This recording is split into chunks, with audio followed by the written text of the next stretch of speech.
Hello, everybody. Well, as hard as I try to get away from the bad and negative stuff, I don't know. The more they want to push their fake narratives and try to trash a good man's name. So, my eyeballs itching.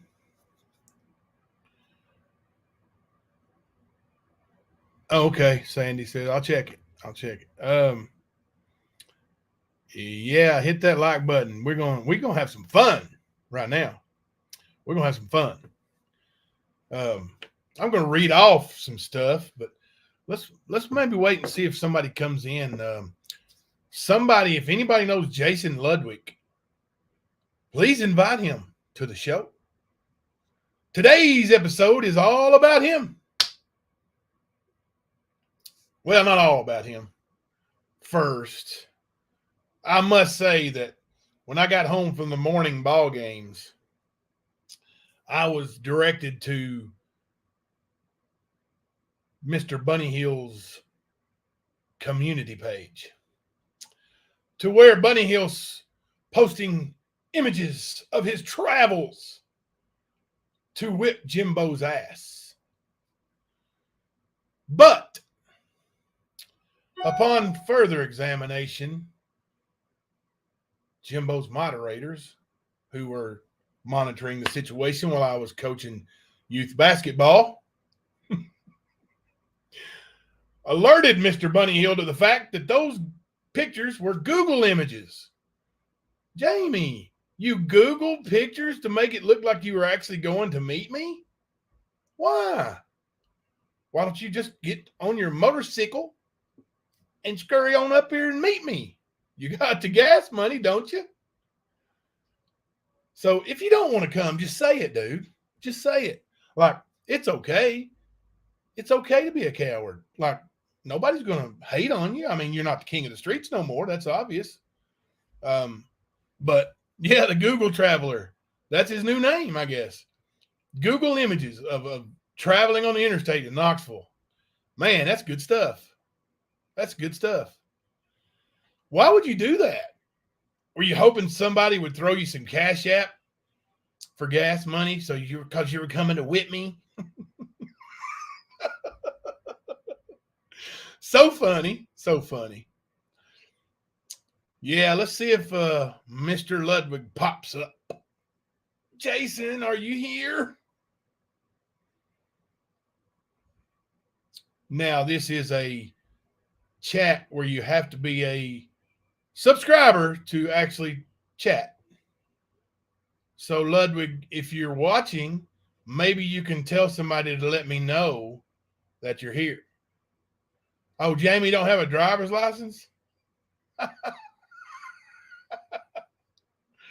Well, why is he on that motorcycle acting like he's big and bad then?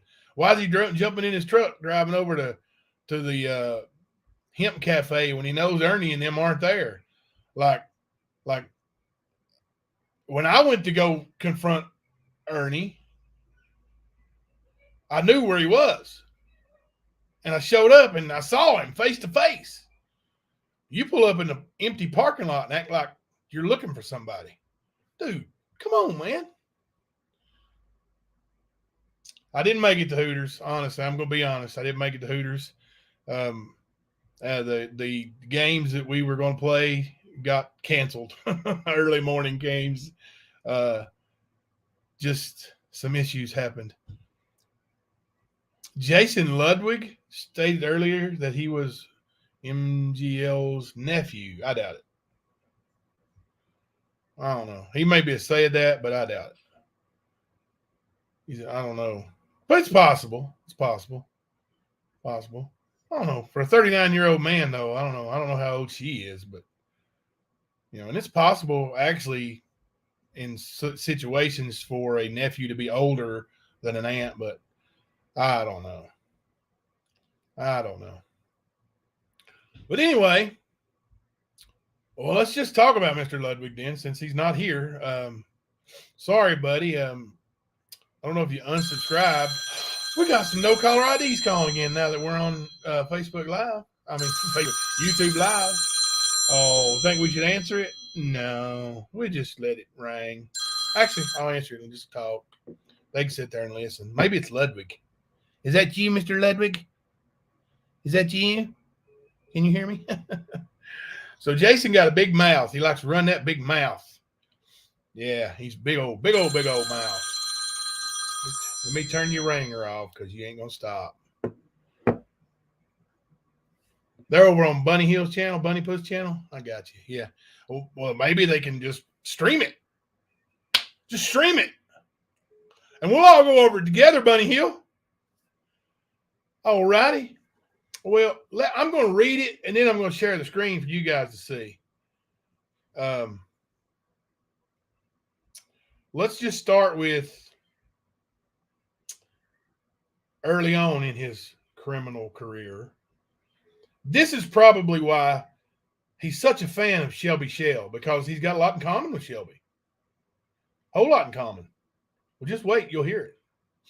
Now, some of it is not too bad. Ain't that right, Jason Michael? And I know it's you because I got your phone number, and your phone number matches this report. So it's you, Mr. Pennsylvania. And see, that's not doxing. Pennsylvania's a big state, and you don't there anymore. You say you're in Alabama. So, but let's just talk about what you did in Pennsylvania. Okay. On March 6, 2013. Well, I thought there was one before that. Maybe they're out of order.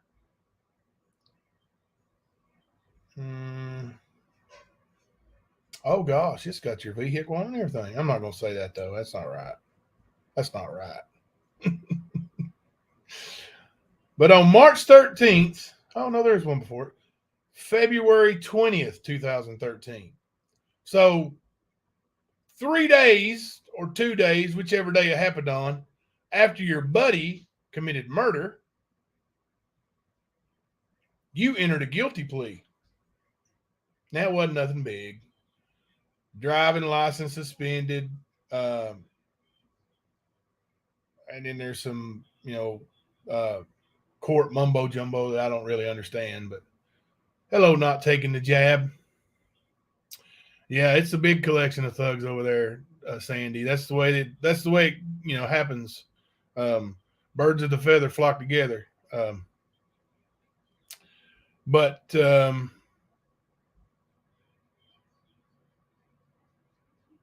Okay, next page here, Mr. Jason Michael, February 20th, guilty plea, disregarding traffic devices, probably ran a red light, stop sign, something. But it gets better. Trust me, it gets better. October 2004.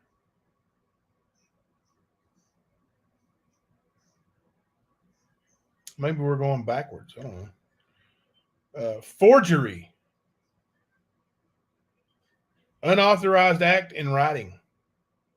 What'd you do? Write a check that didn't belong to you, Jason? Probably. And then probably around that same time, you were charged here on October 13th with receiving stolen property in Buckstown or in Bucks County, Pennsylvania. Then we got March 03, driving under the influence of a. What did you hammer Ernie Shell for, big boy? Driving under the influence of a controlled substance? What? Jason, you were driving under the influence of a controlled substance? Didn't you bury Ernie Shell for that? And he hasn't even been convicted yet.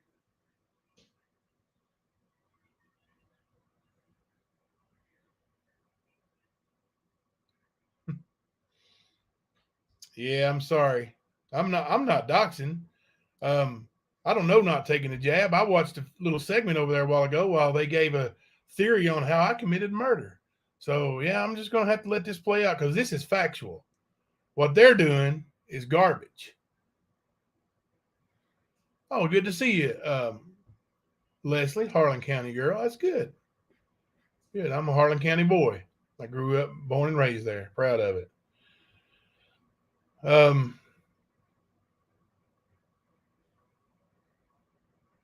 And then also in March, driving under the influence of alcohol and controlled substance.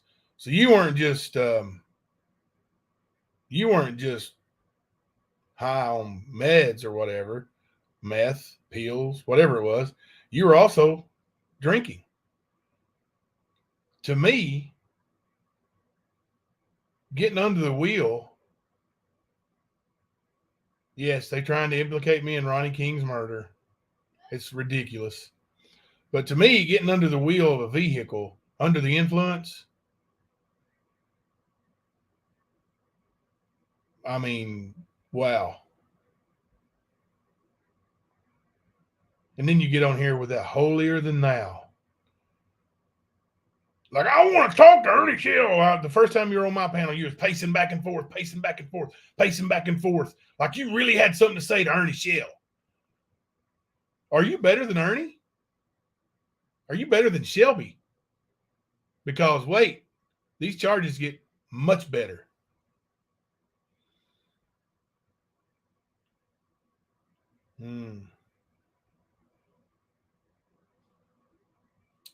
Got more driving under the influence. Oh, here's a good one. Here's a good one. Here's a good one. In Bucks County, Pennsylvania, 2003, Jason Ludwig purchasing alcohol for a minor. Man, that's bad. That's bad. Was it a boy? Was it a girl?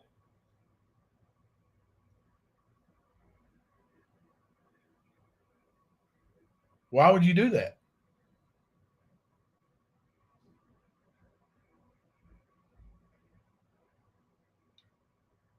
Yeah, that's hypocritical, man. That's hypocritical. Some people would say that's predator-like behavior.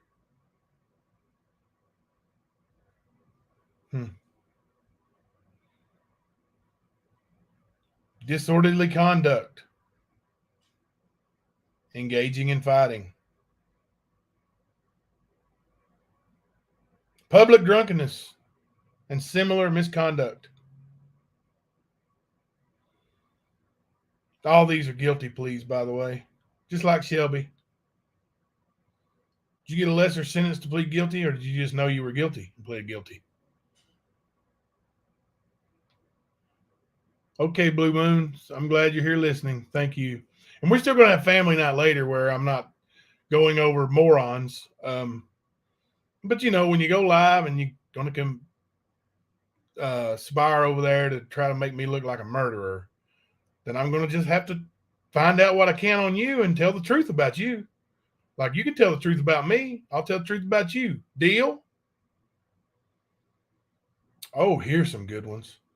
Criminal conspiracy engaging. What the hell you say? That's some serious stuff right there, Mr. Ludwig.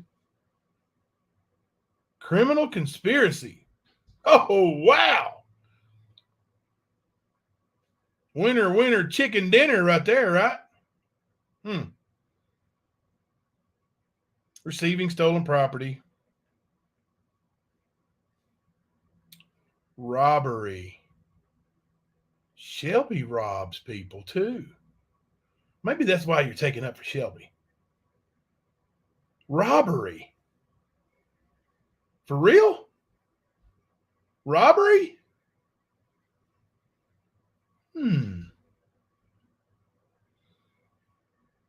Assault.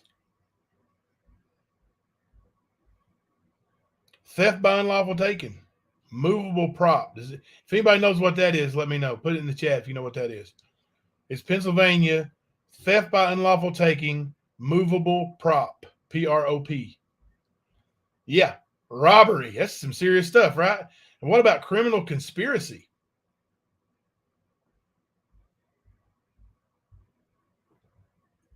Yep. All ties together, right? I mean, when you're taking up for criminals that have pled guilty to such heinous acts of murder, and by gosh, the Ronnie King murder was nasty. Okay. You pled guilty to that. And then you taking up for that guy, trying to make it look like he's innocent. Well, I see why now. Birds of the feather flock together, right, Jason? Then we got a charge that's not specified. I wonder what that was. Wonder how you got out of it. You snitch on somebody?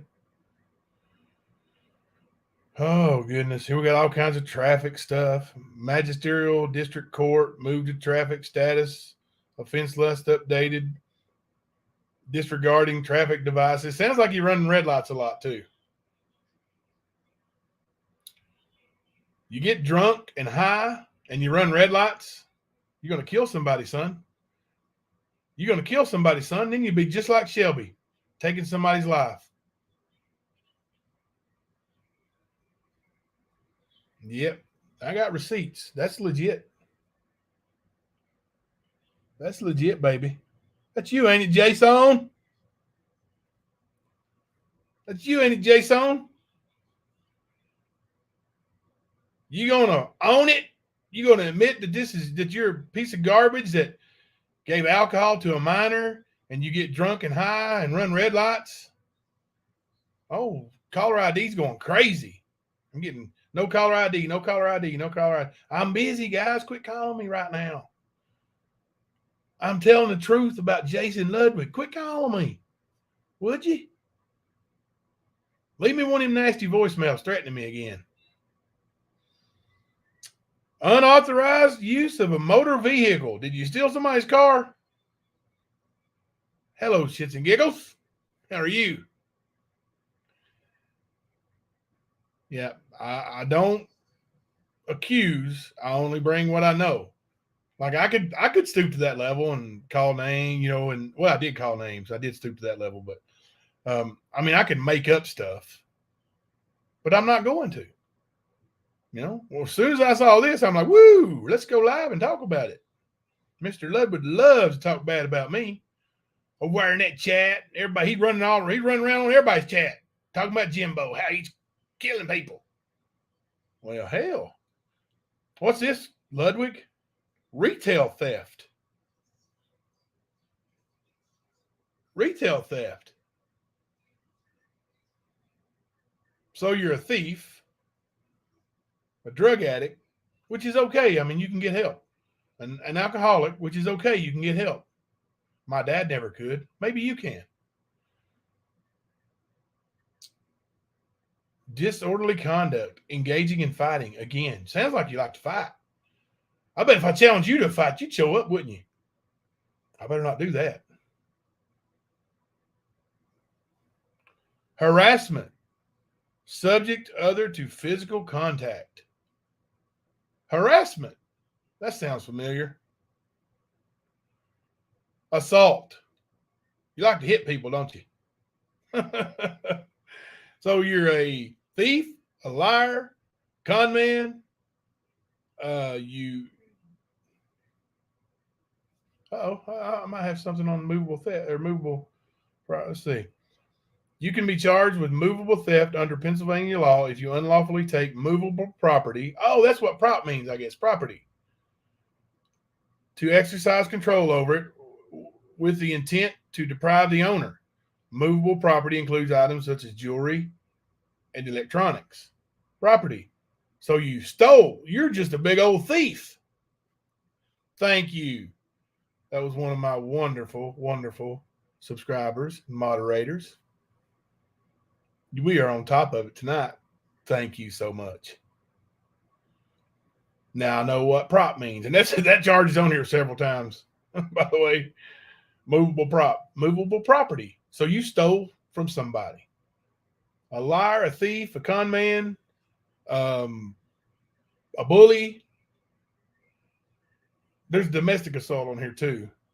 Did you beat some girl up? I know there's one girl that's a subscriber here and a moderator here that you have threatened to beat up. And she's a girl. Oh, Jason. Terroristic threats with the intent to terrorize another. Man. Hey, we got 23 pages of this. Guess what page we're on? Somebody guess what page we're on. I want to watch. See what page we're on. We got 23 pages. Guess what page we're on?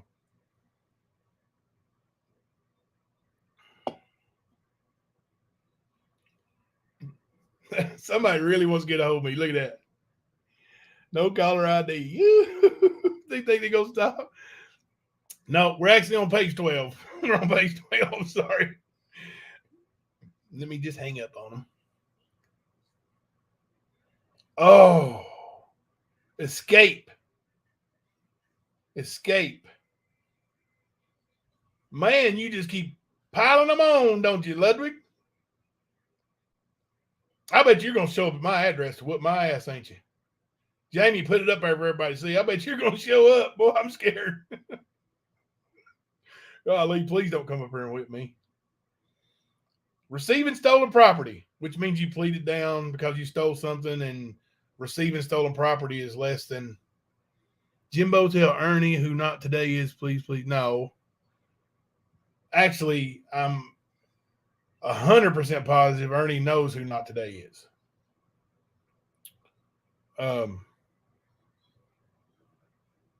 Ernie's got his methods of finding stuff out.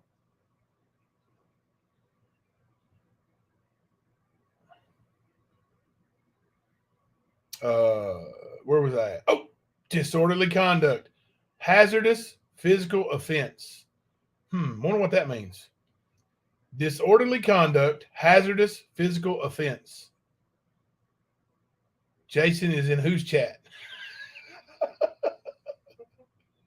He probably can't chat here because I fixed it today to where you have to be a sub for at least 40 minutes before you can chat. Oh, here's a wonderful charge. Wonderful. Because I'm pretty sure when we saw these fake IDs templates on that computer that they put on the stand for Ernie, old Ludwig loved that, didn't he? Check this one out. False identification to law enforcement officer. Man, you just not a good person, Jason. You're just not a good person, dude. I'm glad you're not a subscriber over here no more. I mean, I don't want friends like you, man. I'm sorry. I mean, I just can't trust a guy like that. Let's see.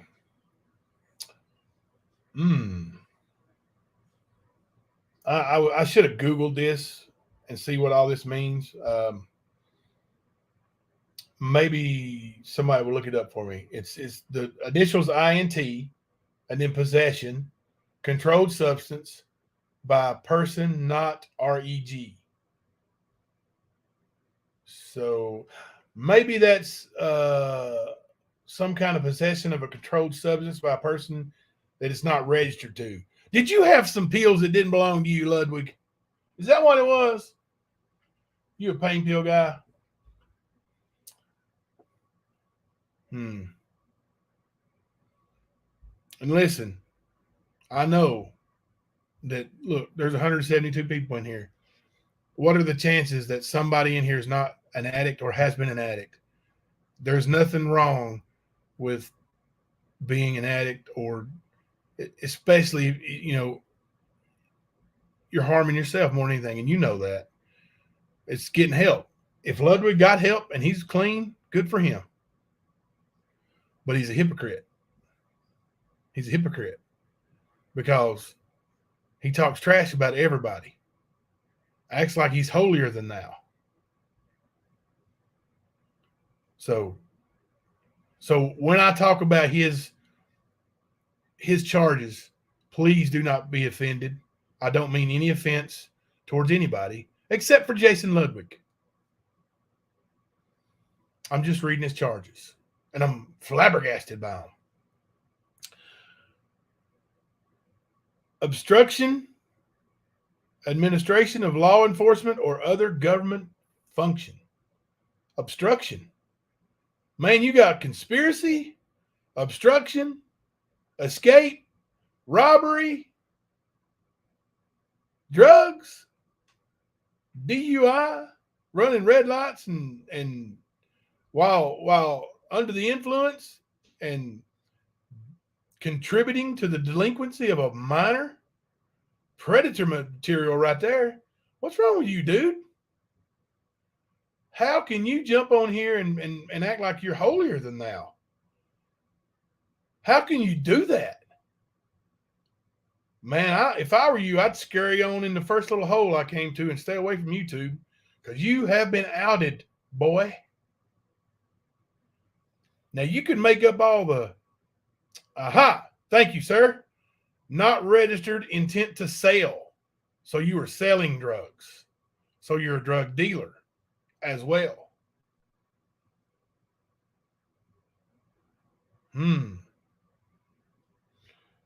Somebody's calling the crap out of me. I wonder why it happens every time I'm live. Oh, Jason Ludwig sent me a text. You guys want to read? Put a 1 in the chat if you want me to read Jason Ludwig's text.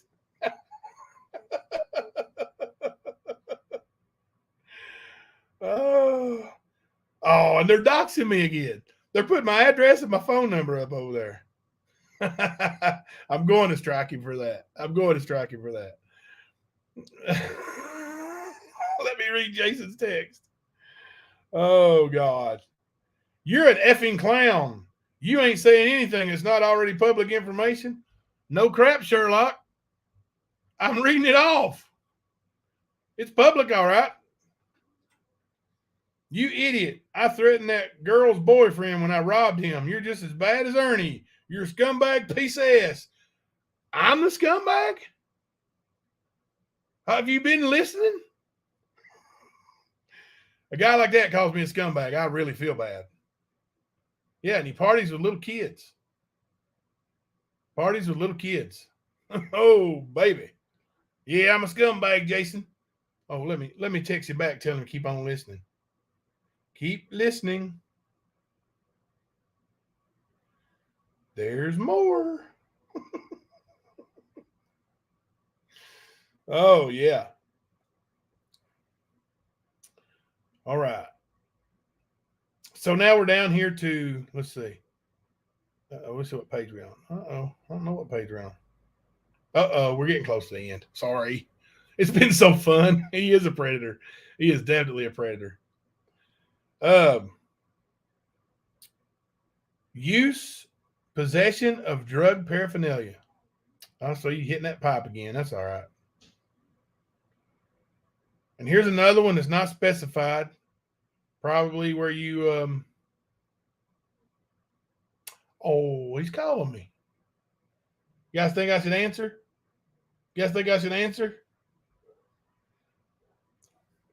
So Ludwig called me, so I answered the phone so he can hear me. But I'm not putting it up to my ear. I'm just going to let him listen to me. Because Because who's worried about him anyway, right? Who's worried about Ludwig? He's on here. Hey, let's see how long he stays. You guys want to have a little fun? He hung up. Ernie Shell sent me a message. Did you see that? Ernie Shell sent me a thumbs up.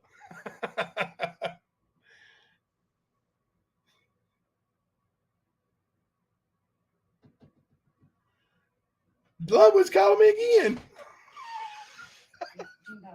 Yeah. Did you get your camera? Is that a webcam? Yeah, webcam. I got a webcam on. Sorry, sits in my built in. Yeah. Oh. Take it in there. Hunter don't have one. I might be interested in. I'll look at it here in a little bit. Okay. But yeah. You still calling?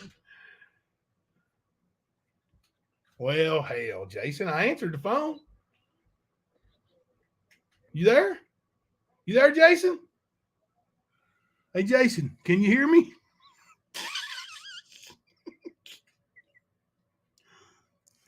He hung up. Hello? Can you hear me, Jason? Jason, can you hear me? I can't hear you. What are you saying? What are you saying, Jason? I can't hear you, Jason. Speak up, dude.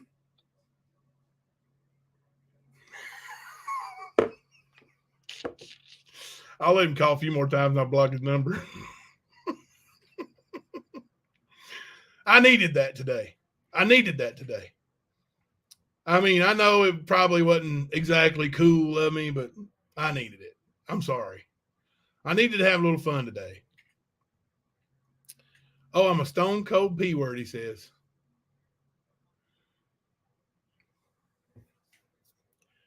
Let's see if he won't come. Let's see if he's gonna come and whip me. I'll let you guys hear it, okay?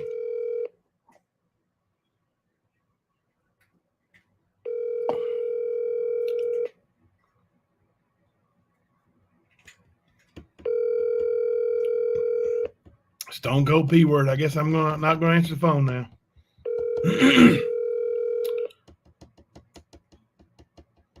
He is making victims with his behavior.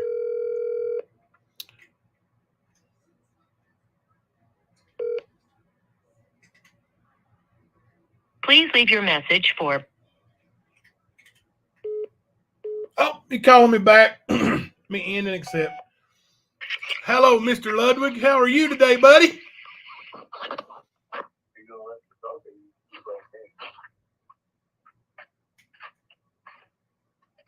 He ain't gonna talk, guys. He's just gonna sit there. Are you gonna let me talk, or are you gonna keep playing games? I said, how are you doing today, buddy? You didn't say nothing. I've been saying something. Oh, yeah? I can't hear you. I couldn't hear you. I got you on speaker now. I can hear you. So you're reading stuff that's public information. Act like you're doing something. I know I'm reading public information. I didn't say I was doing something that was hard to get a hold of. I robbed her boyfriend, and I didn't know that she was the driver there. So they both made a statement against me. But if you looked into it, you'd see that. I mean, that's fine. Yeah. Oh, you wasn't guilty then? But no, I pled out. I had to take a plea deal because I had a stolen car case that I was fighting, and they offered me a 1.5 to 3 if I balled them up together. I said, run that shit. Oh, so kind of like Shelby pled guilty to murder, even though he didn't commit murder. He didn't commit murder. He pled guilty to something else. What did he plead guilty to, Jason? What did he plead guilty to? So much? What did he plead guilty to? I didn't have pills on me. What did he plead guilty to, Jason? He pled guilty to what was that shit? What's that shit called?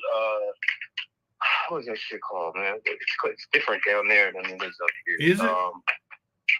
Shit, what is it called down there? Yeah, I mean it's basically, you were taking part into something. Like it leaves it open for, the truth to come out. If anything was ever to come out later on. It leaves it open for. Do you know what he had to do to plead guilty, Jason? You gonna let me talk, or you just gonna? No, I mean you've already answered. You said he pled guilty and left it open for something else to come out. Do Do you know what he That's had to do to happened. plead guilty?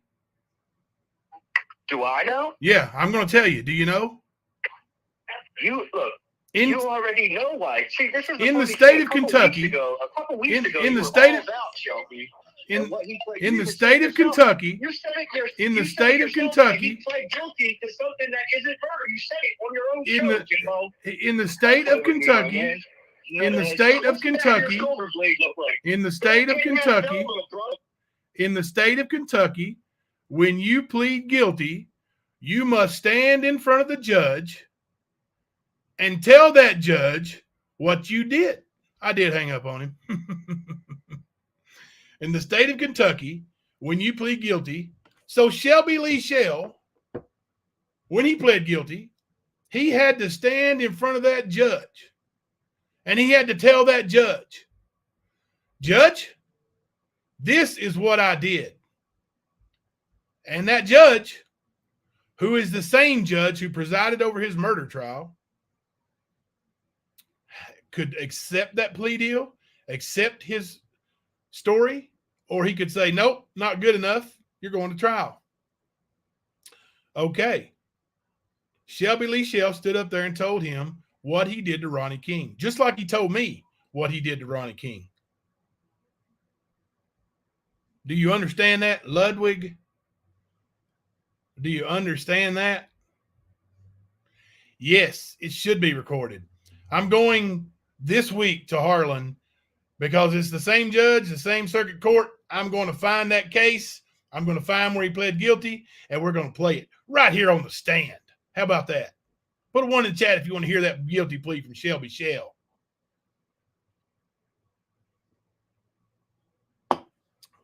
But just like Shelby, he got in prison. And then he tells his story. Well, I didn't do it. I didn't know it. Wasn't me. Wasn't me. It was the one-armed bandit.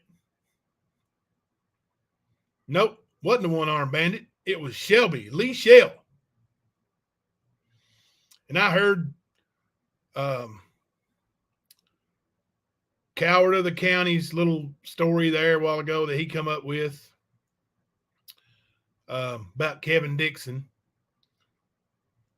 And although I'm not friends with Kevin Dixon, and I've met him once, and that was at the murder trial when we swore in. They swore in all the defense witnesses at the same time. Told us we had to come back in the morning at 9 o'clock, whatever it was. But that's the only time I ever have met Kevin Dixon. But after that trial, he added me on Facebook.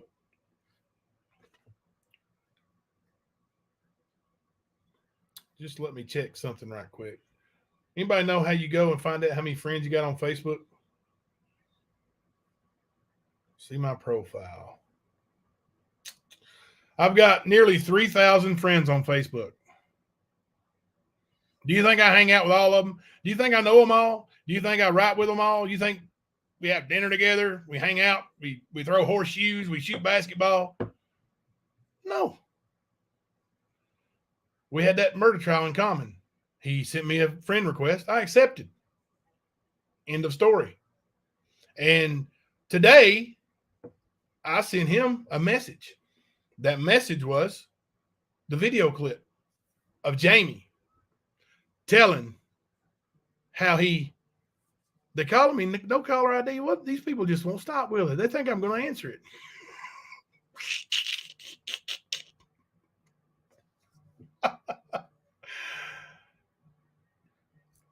There you go. Rescue Our Children said, everybody put one in the chat for the truth. Thank you. But, yeah, Nicolini is a damn idiot. Who knows? You're right. And a troll. There's information coming out. Big Boss has got 5,000. Barely know any of them. But I sent Kevin Dixon that it's like a 5.5 minute clip of Jamie's theory that Ernie and Kevin Dixon went over there to have relations with Ronnie King. Boy, I'm sure Ronnie King's family would love to hear that story, Jason. I mean, Jamie, why don't you go tell them? Why don't you drive your happy ass up to Everett, Kentucky and look Ronnie King's family in the eyes and tell them what you think happened? I double dog dare you to. See what happens in Everett's when you go up there running that mouth like you got. I went up running my mouth in Everett's one night at a wrestling show, got my ass whooped. Not fake whooped either. Got it whooped. And I ain't too big a man to admit it. Hello, baby. Hello. There's my wife. She's working on the house today. Before family night. We got family night here coming up in about 2.5 hours. Oh, dear Jesus. Better hurry. I'm not ready for that. Oh, goodness gracious. But anyway, you don't go up to Everett's and run that mouth like, yeah, nobody set him up. Who said that? 11? Who's 11? Who would you? You guys want me to find Shelby's confession and just play it right quick? First, I'd like to play this. Hear this, Jamie?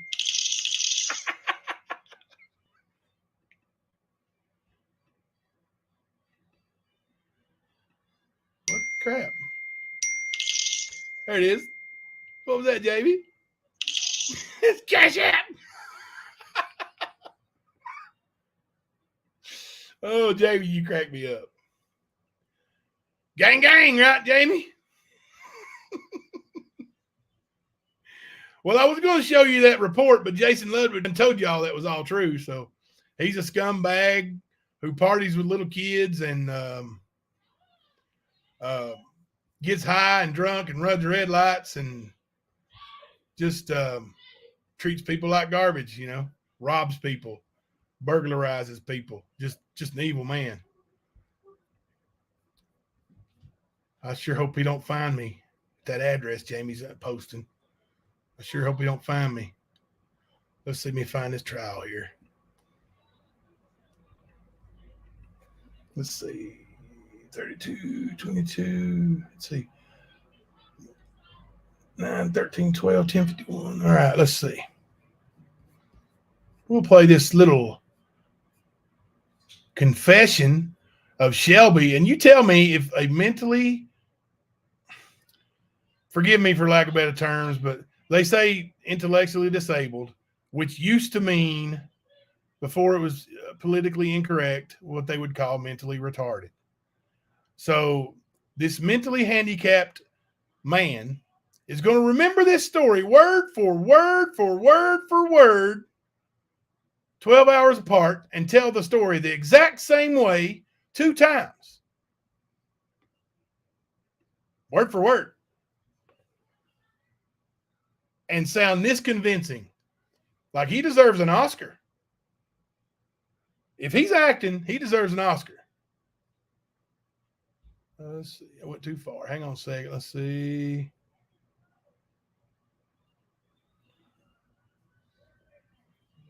There's old Ludwig. Hello, Ludwig. How are you, buddy?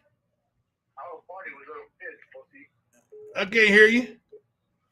He said he don't party with little kids. I guess he just buys them alcohol then. You must just buy them alcohol. Maybe he didn't party with them. Maybe he just went to jail for buying them alcohol. What it sounds like. 10.51. All right. Let's see. These are harder to find than I thought they would be. Uh-oh. Here we go. 10. There we go. All right, there's one. Let's see. See who's here. Bench conference. God dang, there's so many bench conferences. May I say something? No, that's Ernie. No. The defense told him no. It was mean to you.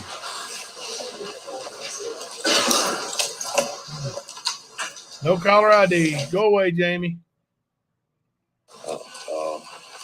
Tell your girlfriend I don't want to talk to her. No, we don't need to be on it. All right. We don't need to be on the record, the judge says. Let's see.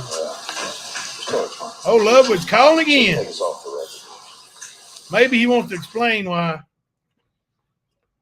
Ludwig, do you want to explain why you bought minors alcohol, then you ain't partying with them? Is that what you call them for? If that ain't it, then just shut up. Oh, then just shut your mouth then. There you go. How about that, big boy? I'm glad he's listening. What a liar that boy is. Prejudice.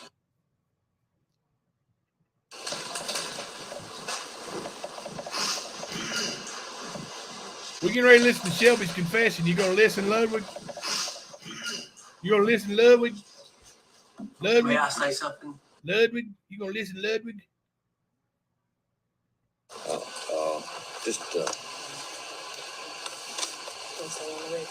No, we don't need you on. Let's see where we're at. All right, back on the record. This afternoon. No.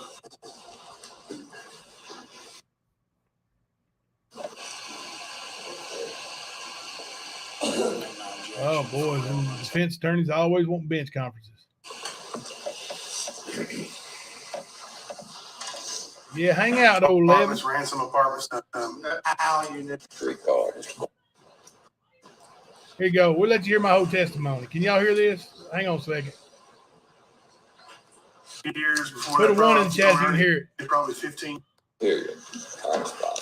Good afternoon, Mr. Collins. Would you spell your name, full name, please, for the record? James Collins, JamesCollins. And would you tell the ladies and gentlemen of the jury who you are and where you live? I'm James Collins. I live in Corbin, Kentucky. Retired disabled, father of 4. You recall back in February 2013 coming into some information from Defendant Shelby Shell. Yes, sir. Would you would you tell the ladies and gentlemen of the jury how you knew Shelby Shell? Yes, I actually know his brother, Ernie Shell. We met several years before that. I've known Ernie probably 15 years. We met actually pro wrestling. We both were pro wrestlers. Then we started promoting MMA events, some together, some I would help him, he would help me.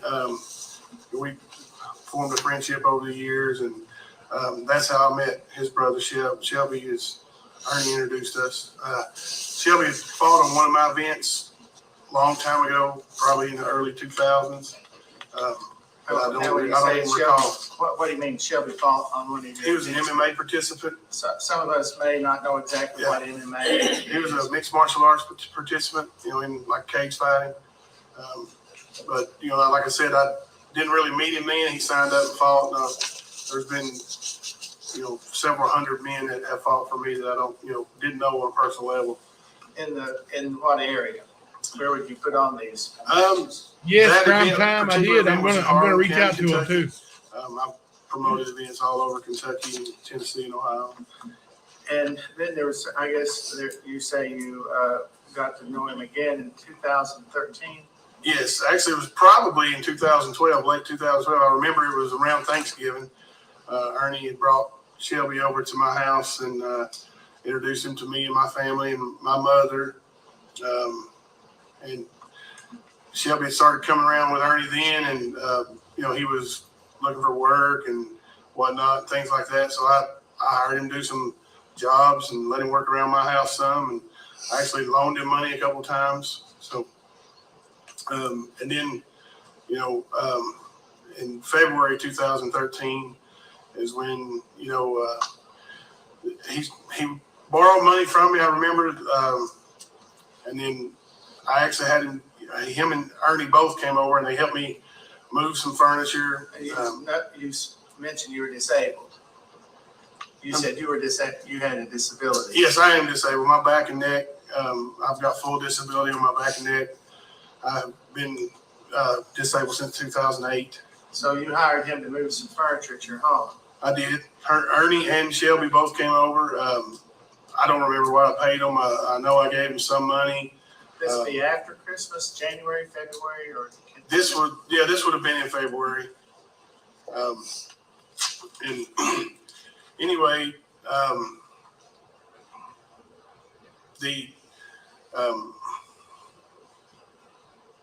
he was, lost my train of thought. I'd asked you about moving, and then we started talking about that you needed him to help move because you were disabled, and so he helped you. I think he said he helped you move in February. He did. Well, yeah. And anyway, they helped us move furniture. The reason why that's relevant here is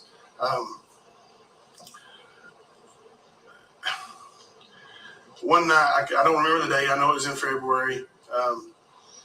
Shelby and Ernie came to my house, and Shelby was very vocal about a robbery he had committed. And I had to pause it right here for a second. I just want you to look at it right there. That right there is 300 pounds of twisted steel and sex appeal. And see, if Jamie ever wanted a piece of that, he can have it, but he don't want it. I'm just playing. had let it be known that he also murdered the man. Before we get into that, and you let me ask you, during the time that he helped move at your house, were there any, did you have anything go missing? Yes, and that's what I was going to tell you with this. It all goes together because I didn't realize anything was missing until this night. Okay. When he had told us that, and I had talked to Ernie and I told him, I was like, let me check and see, if he's got a gun. He was in my house. I know in particular, I remember he asked to go use my bathroom, and my bathroom is in my bedroom. But Jason Ludwig and Jamie Berryhill says that I told on the witness stand that I saw Shelby with my gun. I didn't say that, you bunch of dumbasses. Private bath in that house. So anyway, I checked my underwear drawer where I had, and that was some of the things that were moved, was drawers and shelves, and so I checked my drawer, and I had a 38 special pistol revolver, and it was gone. I had a brand new box of shells with no shells missing, had never been used. I bought at Walmart, Hollow Point, 38 special shells. And those were missing. Those are missing And too. you The entire discovered box. that. When did you discover that? I discovered that after talking to Ernie, and Ernie had told me that he thought his brother had robbed a man who in Everett that was mayor, former mayor. Did you have the occasion there in February to talk with Shelby Shell in your home? I did. He was at my house several times, but the night we talked about that particular thing, he and Ernie had come by, and it was in the evening. It was probably late February, mid to late February. Anyway, Ernie and Shelby came in. We went down to the basement. We talked, and Ernie was talking. Shelby was talking. Shelby had said that, he was looking to get some money. Asked me if I knew anybody he could rob. That's right. At this point, he's openly discussing robbing people, and and I know now that my gun's missing, and I'm in fear. So I told him I don't know anybody that that has that kind of money that he specifically said I need to hit a big lick. So I don't know anybody that. Is that what his terminology used? That was exact terminology. I need to hit a big lick. Said he had child support payments. Because he's a redneck. And other things We're from Harlem. that he needed to pay. Had you ever loaned him any money for child support? I had loaned him money before, yes. $70, I think, the week before that. Did he pay you back? Not yet. Did he talk much about the situation there in Everett's, the robbery in Everett's? Yes, he went into some detail that night. He was, he said that he went to the man's house. He said he knew the man growing up, knew he was rich. You tell him Owned some uncomfortable. apartments, ran some apartments, something. Said that he said the man was gay and that he could get into his house, got into his house by telling him he was, there to have sex with him, sexual intercourse. And that's how he gained entrance into the man's home, is that he led him to think they were going to have sex with each other. Did he describe anything that he took or that he was able to get at the house, or was it a successful robbery, or what did he tell you about it? Well, he told me that, the man, he was naked, and that once he got him naked, he began to rob him, and he got physical. He said he tied him up with zip ties. He said the man was too strong and he broke free. So then he duct taped him. He said he stuck duct tape in his mouth and duct taped his mouth shut, his nose shut. He said he even tried to kill him that way, and the guy was just too strong and fought through, and that he ended up grabbing a pillow, putting it over his head and shooting him. He did say that, he tried to sell me things that he robbed, that he got in the robbery. He tried to sell me things early in the week. I didn't know they were Before he talked about a murder. Yes. What type Yeah, of things before did he try to Brother's sell Day. you earlier, before he told you. He brought a ring by, and it had been smashed with a hammer. He had a jar of old wheat pennies. There may have been other old money in it, but I know it was pretty much full of wheat pennies. Old pennies, from the early 1900s. Like a glass jar, a mason jar or something? Yes, I think it was a mason jar. It was a big glass jar, probably 8, 12 inches tall. And it was completely full of old money. And, he asked me what I'd give him for it. And I told him, that it's worth 1 penny a piece to me. I'm not a money collector, and I couldn't do anything with it other than take it to the bank. So he kept that, and he tried to sell it to somebody else. And I told him I didn't need the ring or any jewelry. Could you describe the ring a little bit more in detail? It was mangled. I couldn't tell you anything about it other than it was beaten up. He told me he took a hammer to it and tried to make it to where it couldn't be identified. Did you buy anything from him? I did not. Why? I didn't want to buy anything stolen from someone in a robbery. Were you concerned? Oh yeah, I was very concerned. I've got 4 children. At that time, 4 years ago, my oldest would have been 11 and my youngest would have been 5. So, I've got 4 young children, and my elderly mother, who's passed on now, living in the house with me. I was very fearful. Do you recall anything else that he said that night and who was there? You were there, Shelby Shell was there, and his brother Ernie Shell was there. You all were down in the basement. Yeah. Ernie had apparently been to Harlan with Shelby that day in their vehicle, one of their vehicles. I don't know. And they stopped by your house. And they came by my house on the way home. Shelby lived in Madison County, and I guess Ernie was going to take him home. And you this was in Corbin. I lived in Corbin. Did he seem to be acting strange or anything from times you'd seen him before? Shelby acting strange? No, not. I mean, he wasn't really. He was just matter of fact, and I mean, it was almost unreal that there wasn't any remorse. It was just like he'd been to work or something. Like it was just another day for him.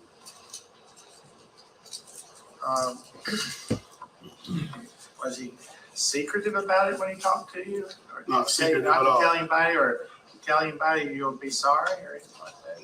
No, not secretive at all. He asked me bluntly if I knew anybody else he could rob. He wasn't. He had no fear or no remorse. And, you know, I talked to Ernie after they left, and, you know, so we've got to do something. And Ernie was, you know, wanting to get out of his presence as well. And we were going to go to Harlan that night and talk to the police. Did he say anything about his brother Ernie? That any intentions or anything? Did he say anything about Ernie in your presence that night or later? Later on the phone, he said, Ernie, you know, the next morning I actually talked to Shelby on the phone and got a recording of it. You know, he said that Ernie acted funny, but no, not that night. He didn't tell me anything about Ernie. Shelby said Ernie was acting funny. Yes. Did he say what he was going to do about that?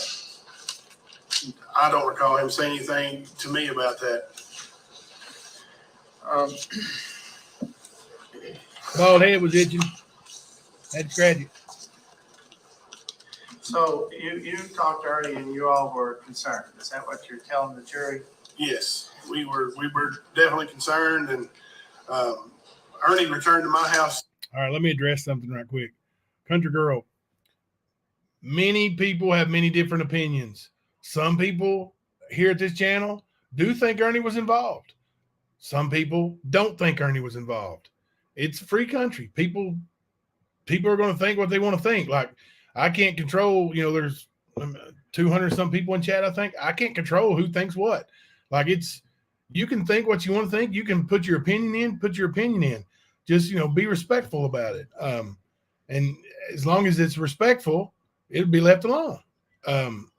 But, you know, crazy accusations or, you know, things that could be, I don't know, defaming unnecessarily about anybody, even Bunny Hill.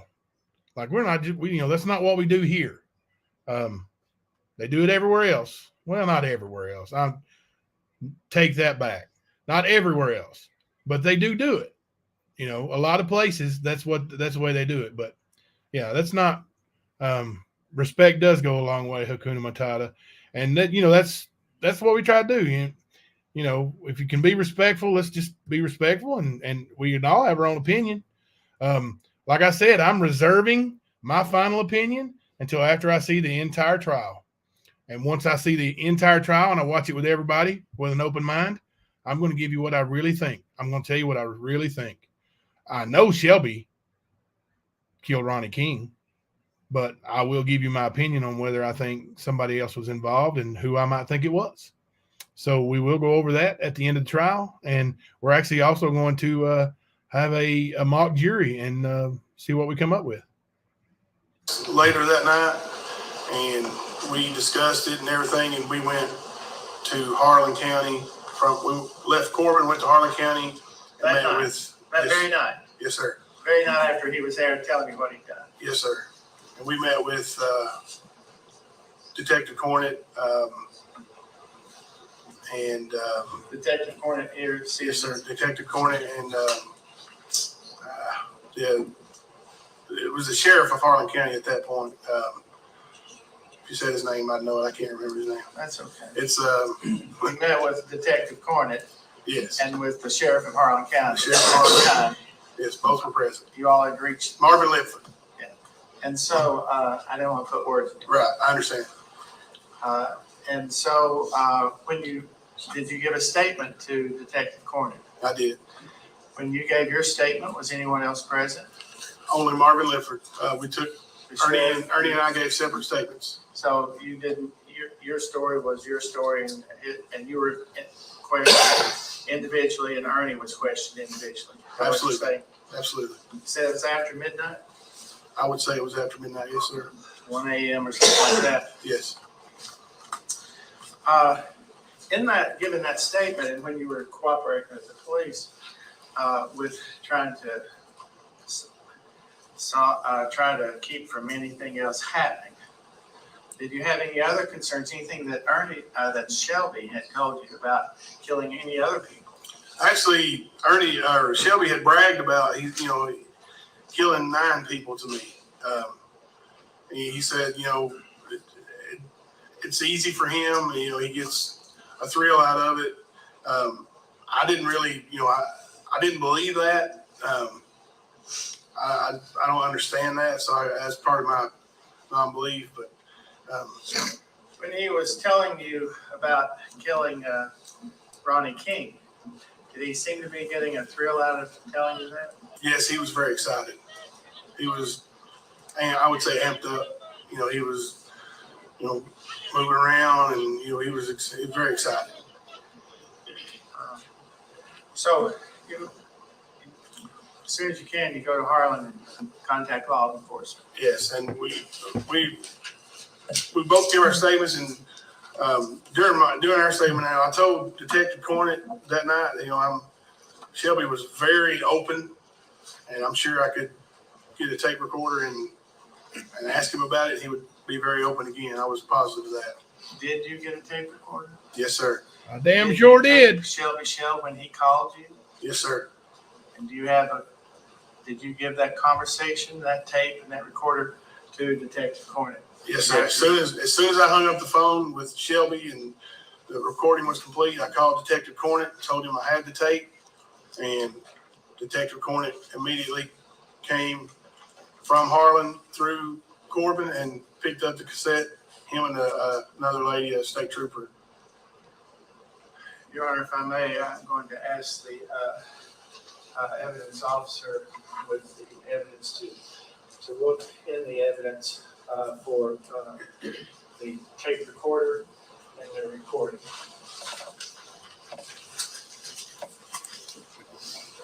And I think this is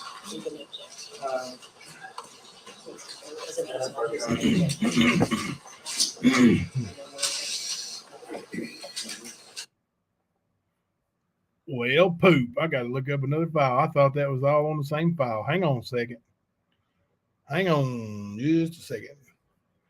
I got a file to play for you guys from old Bunny Hill, too. Well, crap. I hope that is still. Lord. I can't believe I did that.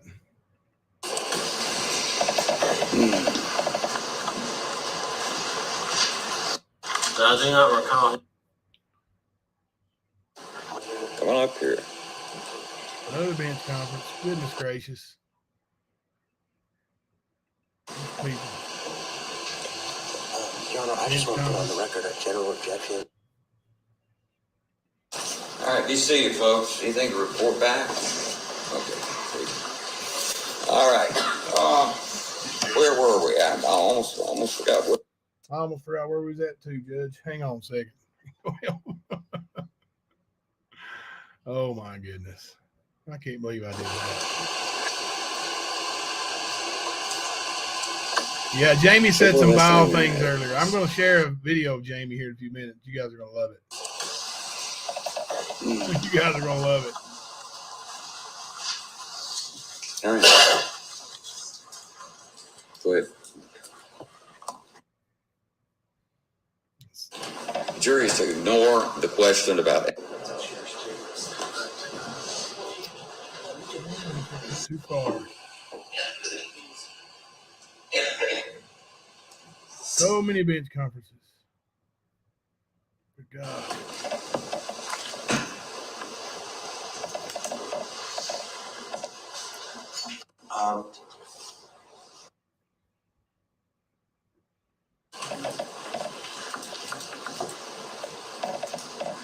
Goodness gracious. I'm so sorry. Whole reason I got to play that confession. We are going to play it too.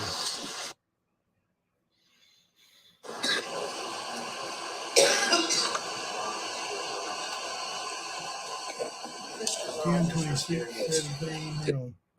We got 10, 3, 13, 10, 12.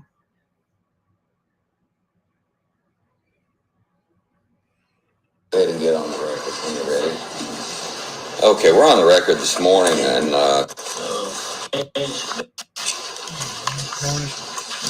People on today. as I understand it, there's no notice. We don't have any objection even to. All right, ladies and gentlemen, the Commonwealth is going to show. Sorry.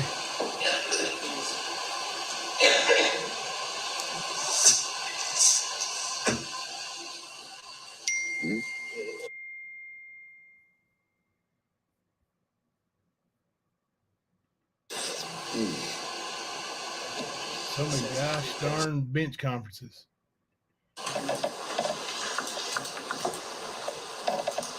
2 minutes now. Goodness gracious.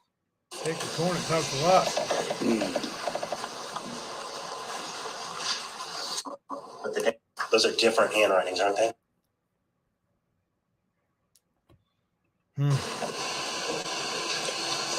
Your Honor, I just want to put on the record a general objection. Oh, of course you do.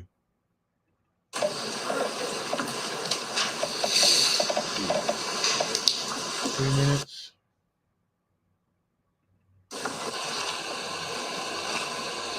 Bench conference. Sorry, I know I'm missing chat, guys. Okay. Oh, there's Amber. We skipped too far, huh?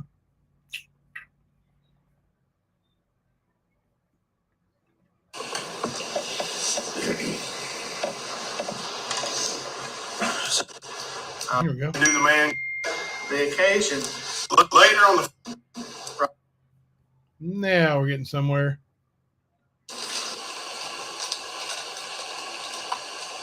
Bench conference. Good gracious. I'd ask them to present that, what you have in evidence All to. right, here we go. Everybody got to say they touched that computer, that tape Given recorder. the nature of the objections that. Ladies and gentlemen, we're gonna have a. Here we go. Let me turn it down a little bit. It's awful loud. Now we're getting somewhere. Okay. All right. Now, we're out. The jury is out of the courtroom, and I think the appropriate thing to do now is to. Sorry, Jason, that put you in listen timeout. to it.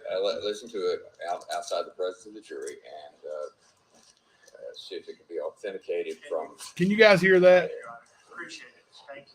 I couldn't Put a hear one in that. chat if you can hear that. And you see that microphone in front of you.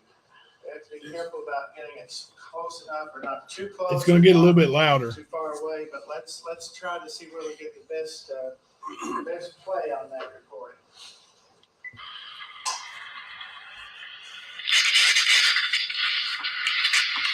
It's going to get a little bit louder.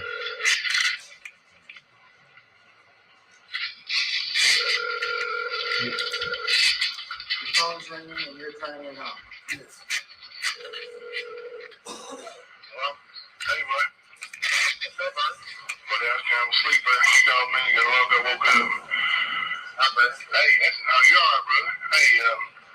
You still got them pennies?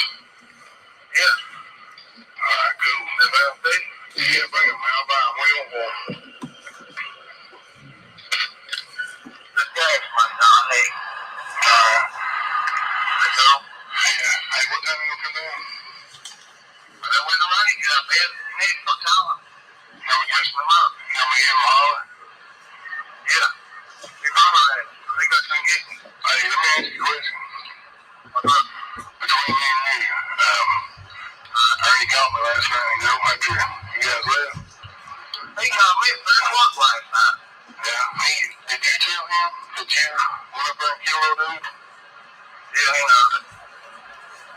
There's a certain little thing. You hear me? Yeah. You hear me? He knows it. I told him, I said, Ernie, I want to trust you right here. You think I'm trust? Yeah. You think I can't deal for him? Yeah, he's your brother, man. He won't do nothing. Yeah, he loves you, man. All he does is talk about Shelby, you know. Hey, he told me last night, man. You hear me? At 3 o'clock. When I was trying to fucking sleep, it was 3:40 something. He called me. And I was talking to him. And, man, he sounded like he really loves me. You know what? Yeah, he's worried about you, dude. He He don't want to kill nobody else, man. He don't, bro. Did you hear Shelby laugh with that evil laugh when I said he don't want you to kill nobody else? Did you hear that evil laugh? Like, that's not rehearsed. That's not no friggin' prank. That's a stone cold, cold-blooded murderer. He talks like he knows that guy, that king, man. Yeah. He did, he knew him, you hear me? Yeah. If you plan on taking leave, man, is there any way you could do it and not kill nobody? Just like, you know, rob them and tie them up or something? Get down there? That's what I'm doing, right? I want them to get the handcuff for me. Yeah. They get the handcuff, the ground, they're going to get it. Yeah, I'm going to have to, you hear me? If you bring them handcuff, then I can get some shit to tie them up with. You feel me? Bad shit, rip the strip. Yeah. But if you don't get the handcuff, think that took you a chance to tie them up. I never use that type of more, ever. He said, I ain't never using duct tape no more. Never, ever, ever again. And I told Ernie if he didn't give me them handcuffs, I was going to have to hurt him. Does that sound like it was something Ernie would tell him to say? Sound like something I would tell him to say? Absolutely not. Shelby Shell is a killer. The second part of the phone call is better audio. What second part? Did they play it again? This is in front of the jury, right? Thought it was. Is that what you use on Ronnie? I use it on my lot, bro. And this guy's food right on the they about 6 of it. 6 zip ties. Give me 6 of them. Ronnie King did? Yeah. He was breaking left around. He loaded the duct tape to him. The whole fucking road. He's breaking zip ties left and right. Dude, he broke the whole fucking row of duct tape.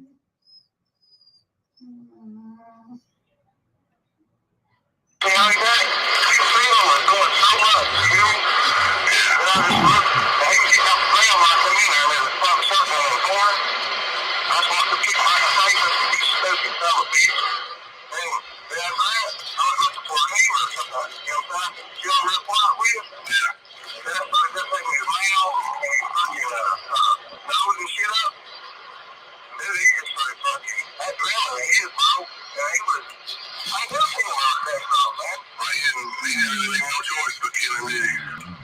He really didn't make no choice. And when he broke it the last time, I said, I told you, motherfucker. And I put a film on him, and he gripped hold of me. When he gripped hold of me, I went, oh, you hear me? Yeah, I mean, man. He was... All right. That was the confession. Let me see if I can find what Sandy's talking about.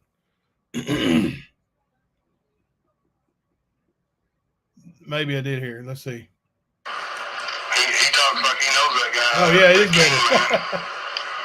Yeah. There we go. He did, he knew him, you hear me? Yeah. If you plan on taking any leave, man, is there any way you could do it and not kill nobody? Just like, you know, rob them and tie them up or something? And get out of there? That's what I'm talking about, right? I want them to get the handcuffs for me. Yeah. They get the handcuffs if they have to fucking get them. Much better, Sandy. Yeah. Bring them handcuffs, then I can get some shit to tie them up with. You feel me? Bad sheets, rip the strip. Yeah. But if you don't get the handcuffs, think that it took you a chance to tie them up. I never use that type of more. Never use that type of more. Is that what you use on Ronnie? I use it on my lot, bro. And zip ties, two dudes break them up. They broke 6 zip ties. You hear me? 6 of them. Ronnie King did? Yeah. He was breaking left and right. He broke the duct tape, cut him, broke the whole fucking road. I see how he got it. He threw him and doing so much. You hear me? Yeah. And I just looked, and he was getting up the ground when I come in there, and there was probably something on the corner. I just wanted to kick him right in the face. I said, you stupid son of a bitch. And after that, I was looking for a neighbor or something. You know what I'm saying? You know real quiet with? Yeah. Then I started just taking his mail, and he fucking nose and shit up. Then he just started fucking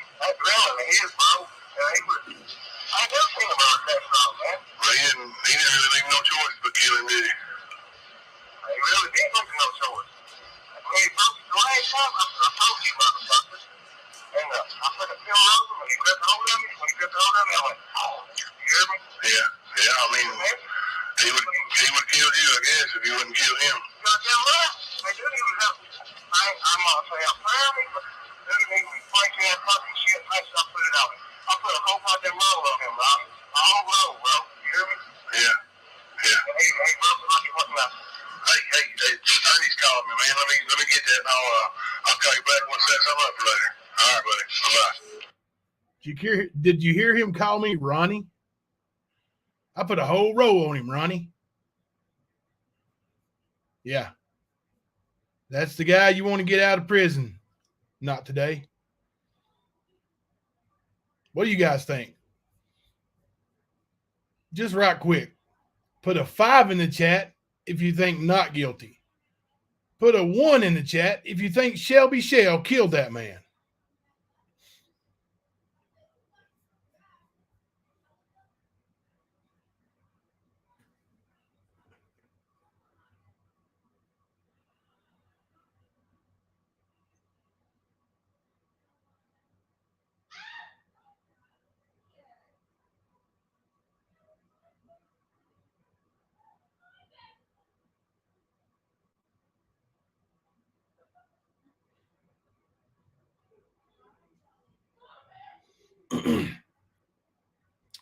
Tracy, you don't think he killed him?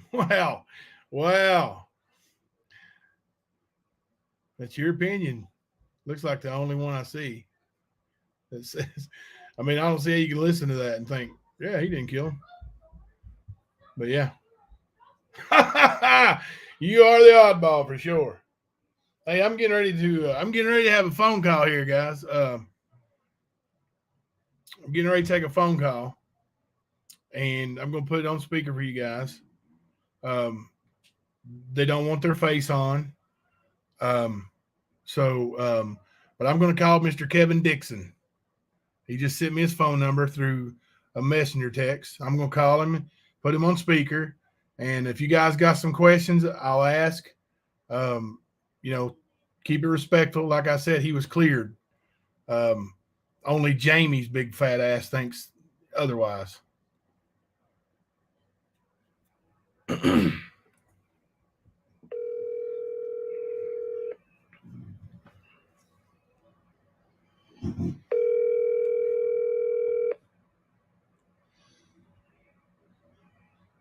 I think so too, Leslie B. I really believe, like, the way he was being free with all that, he would have told me if somebody was,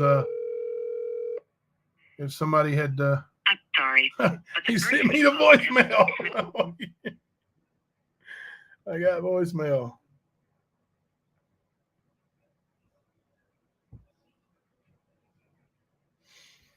I think he would have told me if somebody else was there. I really do. And I'm going to look at all the evidence objectively later on with the car and everything. I'm going to look at it completely objectively. Kevin? Hey, what's going on? What's going on, man? Let me see if I can get any louder here. A little bit louder. So I got you on the speakerphone. I'm not showing your phone number, and I'm not showing your face or anything. Okay, I appreciate that. No problem. But so this guy, did you watch that clip I sent you? That guy's theory today. No, I ain't even been on there until now. Been out of town today. Yeah.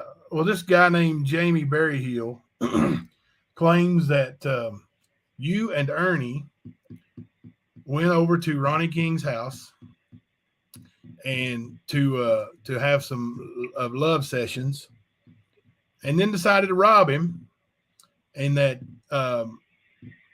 you decided to help Ernie rob him and kill him. And Ernie wasn't big and strong enough, so you did it. And evidently, I'm pretty sure he claims you grabbed Ronnie King's safe and moved it. How big old boy are you anyway? I'm about 6 foot, but I ain't gonna move no safe or none of that junk. But I mean, the thing about it, hell, yeah, I did get picked up on it for 9 days. I was detained. I was never arrested. Cut me a post 10 over the detectives from Frankfurt, Louisville, everywhere. Questioned me for 9 days. because my lawyer, he was gone. And when he come back, I mean, I gave me a Mustang, the white Mustang, supposedly been the car that got away. The motor was blown up in it. I had the head and head gasket and everything took off of it. Didn't have rims on it. The car was sitting on blocks. I took it to Post 10 in a Jeep Cherokee I was driving.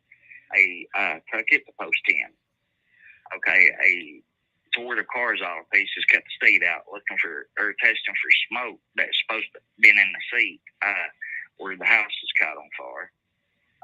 They cleared all that after about a month. They kept both my cars for over a month. Cleared all that. Then they started doing, I told them where I was. I had alibis. I had more than one. So they started looking at BP in Harlan, commissary, racks in Harlan, everywhere I said I had been that day.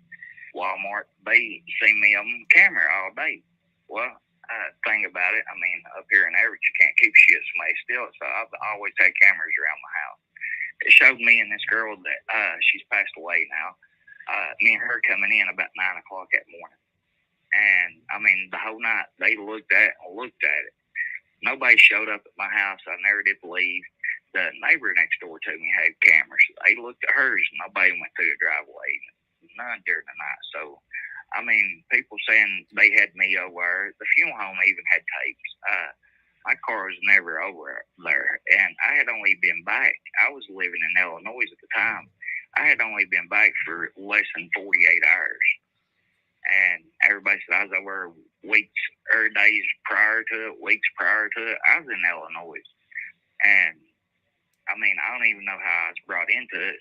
Something about a white Mustang getaway. You was down there when they had the trial in Bell County. I mean, they summoned me down there, and I don't know if you remember, but the prosecutor come in there and tried to get Ronnie's sister to change the story. Do you recall that? No, I don't remember that. What did he say? Said something, because she said somebody had knocked on the door. She was on the phone with Ronnie. Right. Yeah, I was going to ask you about that because she said that Ronnie said Dixon's here. She said that on the stand. Yeah. And whenever he come back there, because remember that female cop that was down there? She's actually a Dixon. I don't know what rank she was or whatever, but her last name was Dixon. It was her and that Danny Cowell cop sitting there. Prosecutor come in there and said, Miss King or whatever her name was, said, "Are you sure that it was Kevin Dixon?" And she said, "I'm not for sure on nothing." And so, well, Shelby's getting ready to go to jail for something Dixon done. So, and he's saying it right in front of me and everybody else. And I mean, I'm pretty sure you and Ernie was sitting in there too. And no, I don't remember that, bro. I swear I would remember that. Or he said something, and she's like, "I can't stay 100% sure that Ronnie said it was Dixon or whatever." And I don't know what she said when she got into court because I ain't been all that stuff on YouTube and stuff. I don't follow that shit. Hell, Yeah. I've probably done more drugs than anybody in Harlan County. But I've been clean for 3.5 years. So I mean, well, congratulations. I take pride in it. And I mean, everybody yells Kevin's got a record a mile long. I've got no assaults.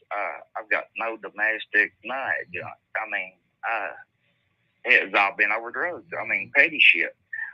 Even if, I mean,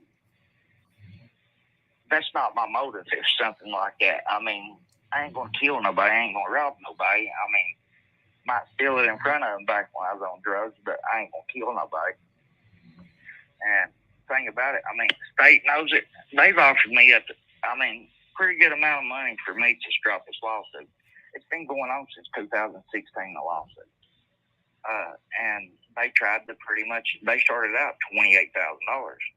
And I've got 3 lawyers. Russell's my main lawyer in Harlan, and I got 2 other ones. Lawsuit for what? Lawsuit for what? Where they detained me and stuff, wrongfully detained. Because they had no really? evidence. Yeah. So when you say they detained you for 9 days, did they keep you and didn't let you go home? No, they kept me handcuffed pretty much to a metal chair over at Post 10. They'd let me go outside with 2 cops and smoke here and there. But they kept me over there for 9 days to a metal chair pretty much. And the girl that, because my mother and the girl that was with me the whole night, they come and went over. They stayed in the parking lot, and they brought me food over. But then one of the detectives from Frankfurt decided to detain her. Now, did you know Ronnie King? Yeah, I know Ronnie King. How big a man is he? Or was he? I'm sorry. I'm gonna say Ronnie is about 250 pounds, and he's about 6 foot tall. 6 foot, about 250. Yeah, somewhere around there. So he's a big guy. So he was a big guy. Yeah, and everybody's yelling about the gun Shelby had. About your gun, I seen some of that on there. Yeah. But yours was what, a bluish gun or something? I heard you say. Mine was a Rossi, and Okay. the one that Ernie saw him with was a Smith & Wesson. Yeah, see, this is from Lindsey Bowman and all of them, Ronnie's family. And I ain't saying Shelby done it. I ain't saying Shelby didn't do it. Everybody in their right mind knows who done it. But Lindsey said that Ronnie had a Smith & Wesson that got gone, and it was a 38 too. There was. So, there was a missing, like there was an empty Smith & Wesson 38 box in his safe. It was empty. Right. The gun was gone. Yeah. So I'm thinking. I ain't saying this for no fact or whatever, but I'm thinking it was Ronnie's gun that Shelby had. And I'm sure it's been proven because he got caught with a gun, didn't he? Yes, he did. I think he got the way the evidence is playing out here. We're like, we didn't get to watch the trial. The witnesses didn't.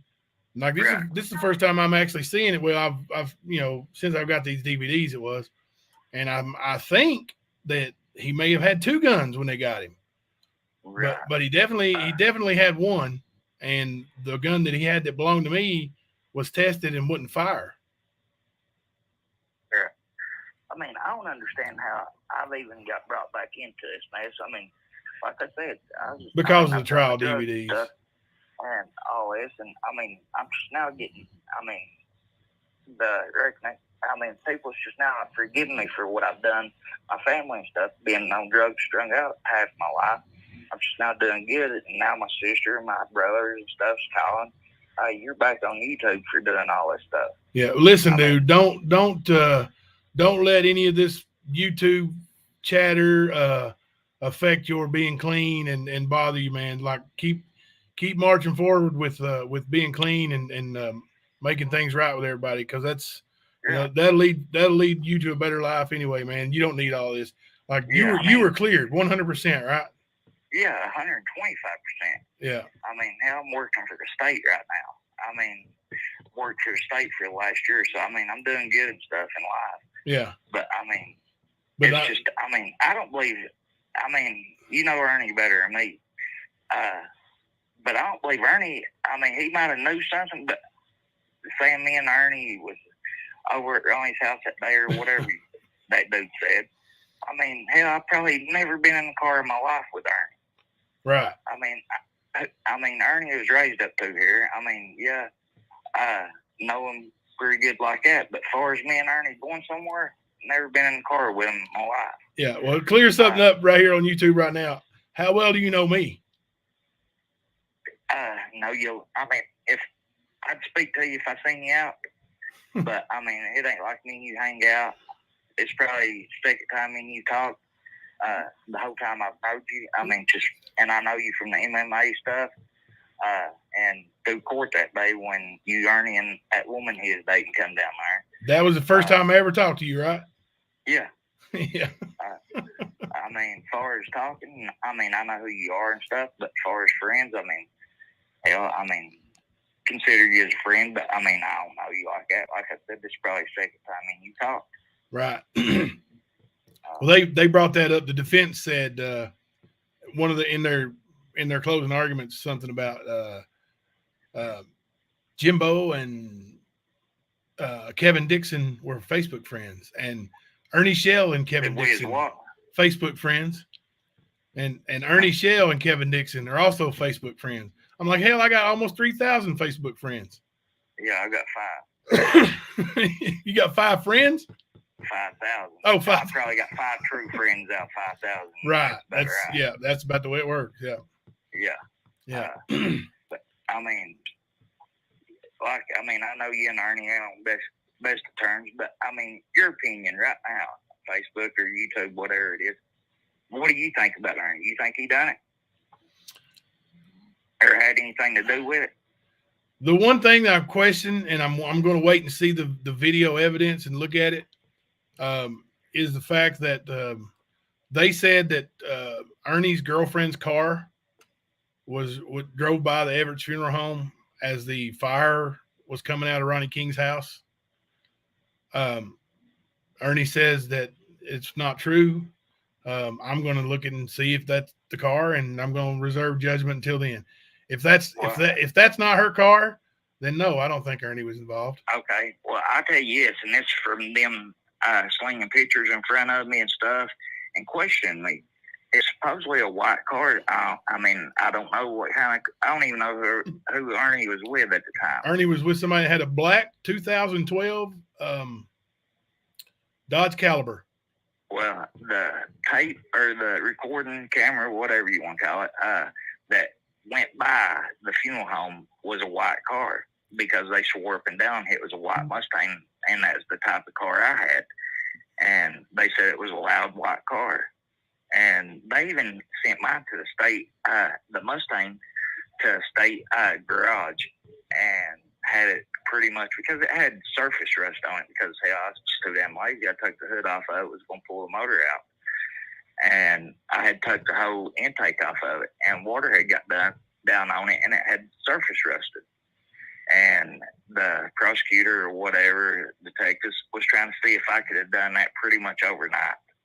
Because they got the car within, Ronnie got killed during the night, and my sister had called me, and me and that girl that's passed away now, we was laying in bed, and my sister had called me and said somebody killed Ronnie King. I was like, shit, and they said, I said, I'm gonna ride down there and see. And see, that's what supposedly James Earl Hensley is the one come up there with a few other cops. My transmission was going out on my Jeep, and you had to gun it to give it a lot of gas for it to take off when you first started it in the morning for it to heat up. Well, I got in, I walked outside, had a pair of Crocs on, pair of ball shorts, and a t-shirt. Walked out there, nobody's in the parking lot because it was a big old parking lot. Bent down when I got in the car, put my phone on charge, and stuck it in reverse, and I had to give it a lot of gas like always to get it moved.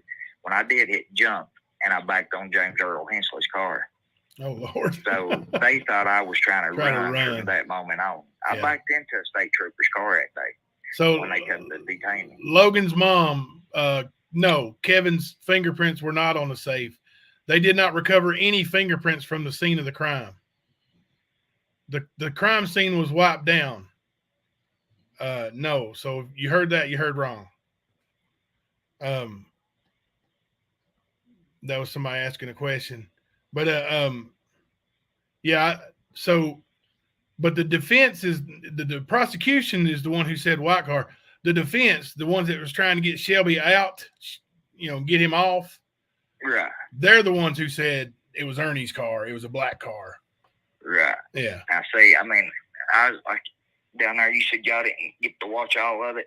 I mean, I was down there for 2 days, and on the third day, they told me I didn't have to come back, which I didn't even realize what I was doing down there. I mean, I wasn't testifying for Ernie. I wasn't testifying against Shelby. I wasn't testifying against nobody. I just knew I got summoned to court down there. And I don't know why you second or third day, they told me I didn't need to come back. And after that, it's pretty much right when I filed the lawsuit against them, because that's what Russell was waiting to all this until my name was completely cleared. And I mean, I could care less if I got any money from it, but it's the point. I mean, hell, soon as and still yet today, people saying I killed Ronnie King. I mean, that ain't something I'm wanting. Hell, I had a kid that was young back then. Yeah. And now I'm going to have grandkids, and I'm not wanting my grandkids to think I've done something like that. My past should be left in the past. Because I got a lot of past, like I said. Well, especially when you didn't do it. Especially when somebody else confessed to it. Especially when somebody else confessed to it. Right. Have you heard Shelby's confession? A little bit. I mean, I was watching that. I then got on Facebook whenever I told you called me on this number or whatever. Yeah, that dude was telling the stone cold truth, man. Right. I mean, did you know Shelby? Did I know Shelby? Yeah. Did you know him? Like, I knew of him and stuff. I mean, from him living below me when I was raised and stuff. But, I mean, I knew he was out there and stuff. I mean, when he tried to rob Marathon or whatever, went in and smacked the counter with a gun and the gun broke in pieces or something like that. Yeah. I mean, he's not a very good he tried to criminal. blow up Eastbrook right before all this with dynamite or something down there. He tried to blow up Eastbrook with dynamite? Yeah, that's what I've always been told. Oh, good God. Now, I know from just talking stuff, he did work down there around for Ronnie and stuff. But, I mean, everybody's saying Ronnie was gay, whatever. He could have been gay. I mean, I'm far from gay. Hell, I've been married 5 damn times. Yeah. Well, they said that Ronnie had consensual sex without getting too nasty about it the day of the murder. And see, everybody's saying I was the only one detained. I ain't going to mention his nephew was one of them got detained. And Liz Cozart had got detained. They was out there at Post 10 when they brought me in. I mean, and they got questioned for a few hours and got released. Yeah. But, I mean, that's what got my name brought into it was he was talking to his sister on the phone, and somebody had knocked on the door, and he said it was Kevin. And, I mean, during that time, I'm thinking it was like 9, 10 o'clock at night. I was already in the house during that time. My neighbors, they was actually cooking out on their porch that evening. Talked to them when I come home. Yeah. That's the ones that had the other camera and stuff. And me and that girl, which had come in, we was living in Illinois. My address was actually Illinois when Ronnie got killed. Which then had come in, we was at my mom's house. And gave him permission to go in there and search my mom's house. And then this is like on the 3rd or 4th day. And I ain't going to shortcut whatever. Me and her was having sex, and she had to scratch my back. And blood, a couple of dots of blood was in the bed. I tore my bed out of hell and sent it to the lab. And I come back, it was my own blood. So that got cleared. People were saying that I had Ronnie's blood in my bed. Ronnie had never walked in my mom's house. I had been in Ronnie's house probably 10, 15 times. So they did investigate other people besides Shelby. So they did investigate other people besides Shelby. Oh, yeah. They investigated Ronnie's own nephew, J.R. Farley. Yeah. He took the stand. He took the stand. He was a witness. Right. J.R. was? Yeah. See, I mean, I knew he was over at Post 10 when I first went in over. As the first day, him and Liz, they was dating. And supposedly they was trying to say that JR, and it's just over at Post 10 talking the first day of the crime or whatever, said that Liz went over and was screwing Ronnie, and JR come in, murder him or something for the money. One of those Farleys told that knew Ronnie knew he had money. One of those Farleys told the defense that you stole 300 big lighters from Ronnie King. Stole 300 big lighters from Ronnie. Yeah. I don't remember which one it was, but that's the defense says that in their closing statements, I think. Closing arguments. Damn. Yeah. I might have stole a lighter off of them, but not no 300 something lighters. I mean, hell, anybody that smokes cigarettes or smokes pot, they stole somebody's damn lighter, but I don't remember stealing no 350 bigs. I mean, some of the bullshit. Well, they were saying he's like a pawnbroker or something, like a unofficial pawnbroker. People would pawn stuff to him and sell stuff to him. Well, I mean, hell, like I said, anybody can check my background. It's all to do with drugs. Yeah. So let me ask you something. I ain't going to shortcut it or nothing. I mean, hell, Ronnie, he knew people, and he could get deals on pills. And hell, that's what I was. I mean, when I was over around them, I was buying pills off of them. I mean, a lot of people might not believe that, but I mean, that's how Ronnie got a lot of people was over and knew Ronnie. Ronnie, he's money greedy. I mean, he dealt with pills or whatever he could make $1 on. So that's why Shelby thought he had all kinds of money. Yeah, I mean, Yeah, I pretty much. I mean, Yeah, I get it now. I see it. I see what you're. Yeah. that's why. 'Cause I was go thinking, where, like, mean, I was telling people the other day, like, somebody said that he was well known to be rich, and I was like, listen, nobody from Everett's is like, and I'm from Lowell. Nobody from Lowell either is, known to be rich, right? No, But yeah, now what you're saying now, maybe he thought he did have some money, some cash on him. That yeah, makes more sense. I mean, I'd go in and I'd spend $4,000 to $5,000. I mean, at one week buying dope because I mean I'd resell it, and I mean Ronnie would let you have it cheap enough if you wanted to resell it, you could make money, but he had people away from here bringing them dope in, and that's how he got involved with a lot of people. And I kept telling him some of the people that he was dealing with was going to rob him, and Ronnie couldn't see that good, none whatsoever. He couldn't drive, and hell, pills. I mean, money's hard to come by when you're paying $100 for a pill. And sometimes he'd be like, Kevin, I give you 5 pills to drive me to Kingsport, drive me somewhere. And there's another guy across Pine Mountain. Don't say Ronnie his had name. dealt Don't with say his him name. on pills, and he was redoing Ronnie's car. And Yeah. I took Ronnie over, and Ronnie and that guy got into it. And Shelby knew that guy over across Pine Mountain. That's who introduced Ronnie, and the guy over there was Shelby. And, Really? yeah, Ronnie and that guy had got into it over. That guy was already supposed to have his car done, and Ronnie had gave him like $5,000 or $6,000, and that guy hadn't touched his car. And Ronnie, he had an attitude or whatever. He told that dude, he said, I'm giving you 2 weeks to get my damn car fixed, or I ain't gonna be trouble. And I was like, damn, I've never seen him this bad. That guy said, well, I go and tell you, you might as well fast forward it 2 weeks. I ain't touching your damn car. I said, there ain't a damn thing you do about it. And I told the detectives this. I was standing up there.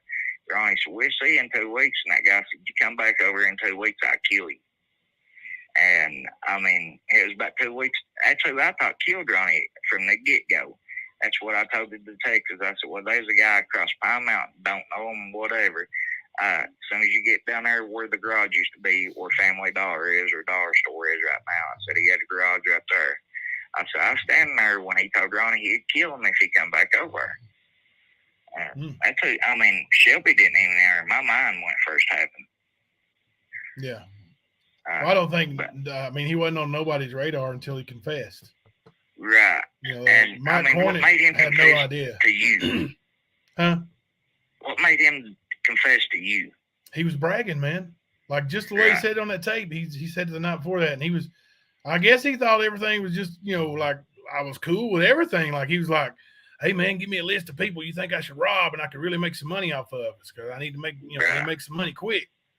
I mean, Shelby, he didn't care who he hurt, whatever. It was all about Shelby at the time, is the way I understand it. Yeah. I mean, I only knew him for a couple months right before he did that. He just had got out of prison. And I remember, and I could be wrong, but you bought the tape recorder out of your own pocket, didn't you? I did. Mm-hmm. Did they actually let you use that in court for him confessing? Because I believe Russell was telling me something about it when we was going over it. It's been a year or 2, 3 years back. Russell told me, he said they almost didn't let you use it, or they didn't let you use it because they didn't authorize you to do it, and you just took it on your own to do it. Yeah, they let it be played. They let it be used. Now it wasn't a confession case because he did not confess to the law. Right. So it wasn't technically a confession case. That was just a piece of evidence. Right. So they let me use it. They let him use it. Let the prosecution use it. Yeah. I mean, he got caught with weak pennies or something on him. I mean. Yeah, he tried to sell those to me earlier in the week too, and and that's another thing that a lot of people don't even realize. Like Shelby claims that Ernie gave him those pennies the day before they arrested him. Right. But I even told him my witness statement and on the witness stand that Shelby tried to sell those pennies to me earlier in the week. Yeah. So and I told him I'll give you a penny a piece for them. 100 of them's worth $1. Yeah. Pretty much. And it's going back to Ernie and stuff, and it's going back to Ronnie. I mean, it's like Ronnie, he trusted me evidently because, I mean, he trusted me enough to sell me pills. He used to be the mayor. He's the project manager over Eastbrook and project manager over a bunch of apartments. Yeah. But he trusted me and stuff, and it's going back to where I told you he fooled with some people selling them pills and stuff that I told him he better be careful at. So he had mentioned who all come around. I guess you consider me and Ronnie pretty good friends because, I mean, he talked to me and trusted me. Yeah. And I mean, I can sit here and pretty much swear on anything. I don't recall him ever saying nothing about Ernie Shell. So I don't know. I mean, if Ernie had something to do with it, Ronnie didn't know Ernie that I'm aware of. I mean, he knows Shelby. I mean, he talks to Shelby all the time. So you're confirming that Ernie didn't know Ronnie? That boy, from what I know of, Yeah. he's gonna rob you. So I never thought he'd kill him or whatever, but I figured he's gonna get robbed. So you're confirming that that as far as to the best of your knowledge, you don't think Ernie and Ronnie knew each other. No, the best. I mean, but Shelby and Ronnie did know each other. Oh yeah, yeah. That's now, interesting. I was over. It was in the morning times because I usually go over in the morning times because hey, I did try to dodge the law whenever I was going over getting pills, and I thought because Ronnie always had a house full over of the evenings or whatever. Yeah. People coming over, JR and all of them, Jesse, his little nephews and stuff. So I figured they might have been watching him on pills and stuff. Jesse's the one who testified. I guess it wasn't JR. Jesse's the one who testified. Yeah. But I'd always go over in the morning times and get my pills before he went to work because I was always scared of the evening. And it was that morning, it was probably about 7 o'clock. I was over there, and it might have been a black car. I said, "Who was that?" He said, "That was Ernie. Not Ernie, Shelby. Sorry about that." He said he come over here and borrowed a couple $100 off of me. I said, "When you loan him money, do you ever get it back?" He said, "Hell, I ain't never loaned him money." And I said, "Hell, you better watch it." So Shelby was over before I went over before 7 o'clock once. So I do know he had been at Ronnie's house before.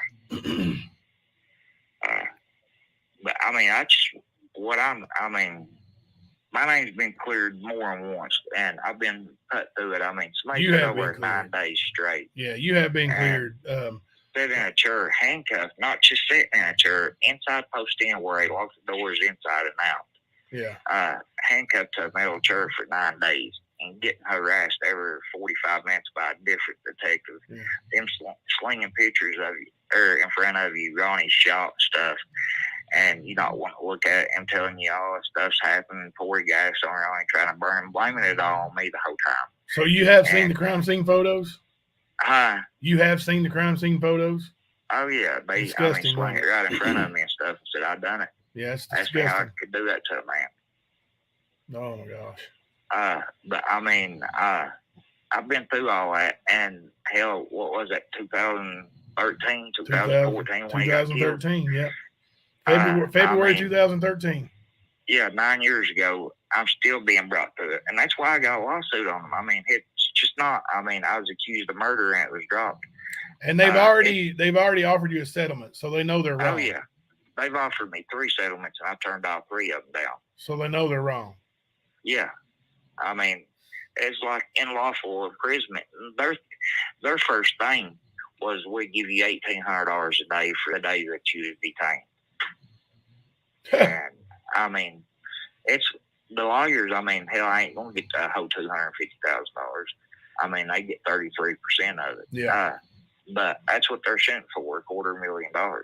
Yeah. And I've got state that what's going to hurt them worse, the state and the county, is, I mean, it was recorded too. And I don't know where I got the recording from, but I guess everything we was said in that room at office they kept all of us in when we first went in there, me, you, Ernie, and the cops and people like that. Well, good. I'd love to have that all recorded. That was recorded, and they got hit in there where what's his name, that detective or that prosecutor come in there and was trying to get her to switch story, and he went back and said he didn't mean it the way it come out and stuff. I mean, it ain't about the money.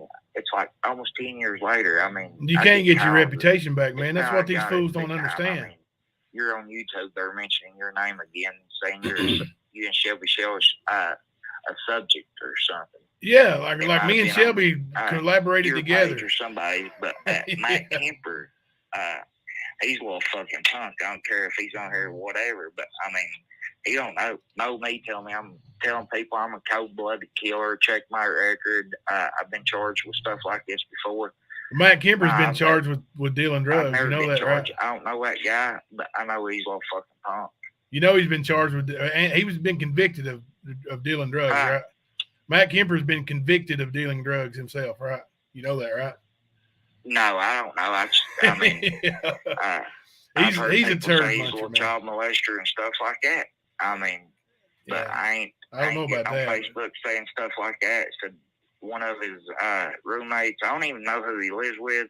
Don't even know where he lives, but it could have been on Ernie's page saying that one of his roommates said that he had caught him with a underage little boy. I mean, then he gets on here and wants to talk crap about me, and they say, what is it, evidence, or what do y'all call it, receipts? Yeah, receipts. I ain't got no receipts on none of it. On the receipt I got, I've been cleared on all this shit, and I just wish people would wave my name out of it. Yeah, you were investigated by the Kentucky State Police and the prosecution, and you came up clear as a whistle, so you ain't got nothing to worry about, man. Listen, I appreciate you coming and talking to us tonight. Let me give you some advice. Just don't even pay no attention to YouTube. If you got it on your phone, delete it. If you're looking at it on your computer, don't even look at it. Because I mean, some of it, I mean, a lot of it, and it's like, I don't know, Ernie was saying a bunch of stuff a while back, a year or so ago about this case. And I had talked to Ronnie's sister. I mean, the one that supposedly set my car was the one leaving the crime scene. right. I talked to her. I don't hold nothing against her, none of Ronnie's family. I mean, they just trying. Well, they're trying to find out who killed their brother. You know. But I mean, the stuff they put me through over, and I can hold my hand on a Bible. 9 days. You know how many times the state police fed me over? Not one fucking time. Oh, my 9 God. days I was over. I would have starved if my family would have brought me food up there, and they allowed it. And I mean, they had to go through, like, if they brought me a cheeseburger from Wendy's. You know why? They were trying to break you. Through it, make sure they wasn't know it, because They thought you were guilty, and they were trying to break you. Yeah, and I mean, there wasn't no breaking me to it, because I mean, I was telling the truth. Yeah. I even offered to take a polygraph test, DNA test. They never asked me to take it. I volunteered. I mean, told them they could search my cars, and then after I told them they could search my cars, I realized they was in the back of the behind post 10 already. And they had already went and got them without my permission. Took me to the city hall down here. Whenever back in James Earl Hensley's car, he said, "We need to take you and question you about this." All of them come up here, and after I explained to him how I backed into his car, he laughed. He said, "Yeah, I understand." He didn't even put me in handcuffs out here in my mom's yard. Took me down to the Everett City Hall. He called, I guess, a captain, whatever. He said, "I didn't realize who Kevin Dixon was when I was going to detain him, whatever." He said, "But this boy ain't got," I was standing right there when he's calling his captain. He said, "This boy ain't got nothing to do with murder." He's like, hell, he wouldn't been coming down there, and he wasn't ready to run because, I mean, he's not dressed to run, and he's got no money on. Said his woman's laying in the house, and then they took me over to the Civic Center in Harlem. They're supposed to come over there. And it's probably 6 hours from the time they first picked me up before I went to post 10. And these two little short detectives come up there. Hell, they took my underwear I had on the whole time I had been here. All my dirty clothes. They still got 2 pair of shoes that I then had bought at Hibbett's when I come in. I had never been wore. I mean, they took a bunch of stuff. They got a gold chain over there and still will not release it. It's a $1,900 gold chain because supposedly Ronnie got a gold chain stolen. And they still got his. Well, they got a bunch of jewelry from Shelby when they arrested him. Right. That was beat up. I've not received none of my stuff back. I mean, yeah, the money's gonna be nice whenever I get it, but I mean, I could care less about that money. It's just caused me nothing but a headache. I called to ask about my gun and was told that hang on a second, I'm looking for something. That it was going to remain in evidence, and then I couldn't have it back. Right, and I don't understand how they can do that with confession. And people saying that, I mean, Shelby, he got a lot of time for being in jail for kidnapping them guards and all that stuff. Yeah, he pled guilty. He pled guilty to that, and also pled guilty to complicity to commit murder, which is, just a cop out to, he still had to stand in front of the judge and tell him what he'd done. Have you pled guilty before for anything? No, I was going to say, in Kentucky, when you plead guilty, you got to stand up there and tell the judge why you're guilty. Right. And Shelby had to stand in front of the judge, Ken Hendrickson, and tell him why he was guilty. Right. But, I mean, and people talks about, I mean, my personal opinion, yeah, I believe Shelby done it. But can I prove it? He no. did it. He did it. But I heard the reason they had the, hung jury is, and this come from one of my lawyers, the way he almost beat it, said, if my lawyer said if I was representing him, he would have beat that. He would have been out. But where he had that public defender, he didn't do so good, but he got a hung jury instead because of Bernie's story. He told 2 or 3 different stories. Said something like, I mean, he is an unreliable. The defense went to town on Ernie's credibility. Right.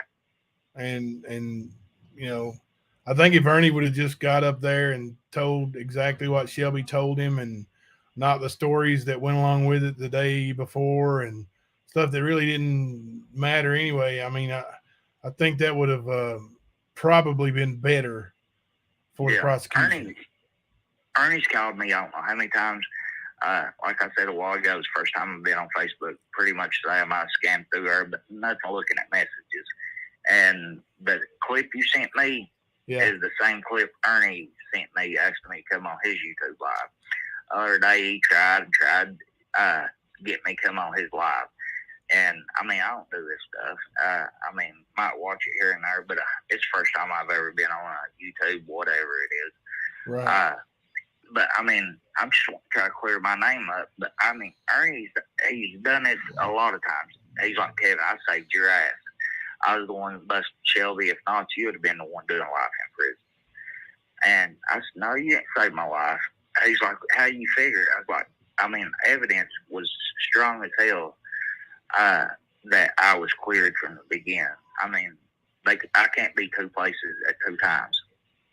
I mean, see, that's what Shelby said, and it come back to bite him in the ass. He told WYMT that, and he said he was at work, and then he wasn't at work, and they checked, and then he said, no, I was with my wife. We was playing bingo, and he wasn't playing bingo. They checked. So then he said, oh, me and my wife went home. We got in an argument. We went home and spent time together. They said like I was over at Ronnie's a few days before that, and I was in Illinois. I was living up there working in the mine. And if anybody knows anything about coal mining, the federal government has got a tracker on everybody underground. It's for safety reasons, nothing else. I mean, if something happens, they can find out exactly where you're at underground. Right. And it's recorded at all times where you're at. Well, the prosecutor or whatever that was trying to put me in jail went back, and for like 2 weeks prior to that, I was on day shift 2 weeks to that. It showed I had been underground. And they was like, well, where was you at Saturday? I was like, I told you I'd come in Friday. And I had been in a few days. And I was like, well, why'd you come in? Hell, my mom's 70-some years old at the time. I come in to visit my mom. And she come in to visit her mom. It's Katie Crabtree. She's passed away now. She is with me. She's living with me in Illinois, and me and her had come in. And I heard she passed away. I heard she passed away. So let me to clear up this one thing. Like when they went and investigated you, you told them where you'd been all day, and they checked, and you were actually in places like the commissary and the you said a Marathon or something. All these places had video surveillance, Walmart, and you showed up on video when you said you were there. And so they knew for a fact, once they got all that video surveillance, that you were telling the truth. Right. That you Yeah, couldn't have they been had- there. They had asked me, first thing they detained me, and they asked me where all I had been the day before. And I was like, started telling them, and they was like, first place you went this morning. First place I went that morning, I had got up and I went by myself. This is the day before Ronnie got killed. I had went by myself to get my mom and Katie some food at McDonald's. It was like 8 o'clock in the morning. And I actually walked in, got them some food, then left, come home, we eat. And it's got, I mean, my camera's running at my house the whole time. Right. And so they check McDonald's. I'm there at McDonald's like I tell them. I tell them I come back home. They check mine. And pretty much 20 minutes later, after I leave McDonald's, I'm at home. Well, you can tell I'm sitting there for a little bit, eating, taking a shower and stuff. Me and Katie Louise. And we ride to Corbin to the, what is that? It's not the flea market. It's like that little Vendors Mall. Yeah. Well, we go down there. I'm there. And we go by my brother's house. He lives there in Corbin. And he's got cameras. They check his. I'm there. Come back. We go to Racks. I'm there at Racks. Go to Walmart. I'm at Walmart. Commissary. BP. Buying lottery tickets. In and out BP for about 30 straight minutes. Then I come home later at night. And they say I come home. My car's sitting right there on the camera. And the other cars, you can see it, but it's not really on camera because it's over in the yard where it's tore out of pieces. But you can see neither one of them moves. And the next morning, you can see plain as day. As soon as I walk out on the porch, open the door, because the camera's behind the door. One of them is. You can see it. It's the first time I've walked out whenever I back into James Earl Lynch's car.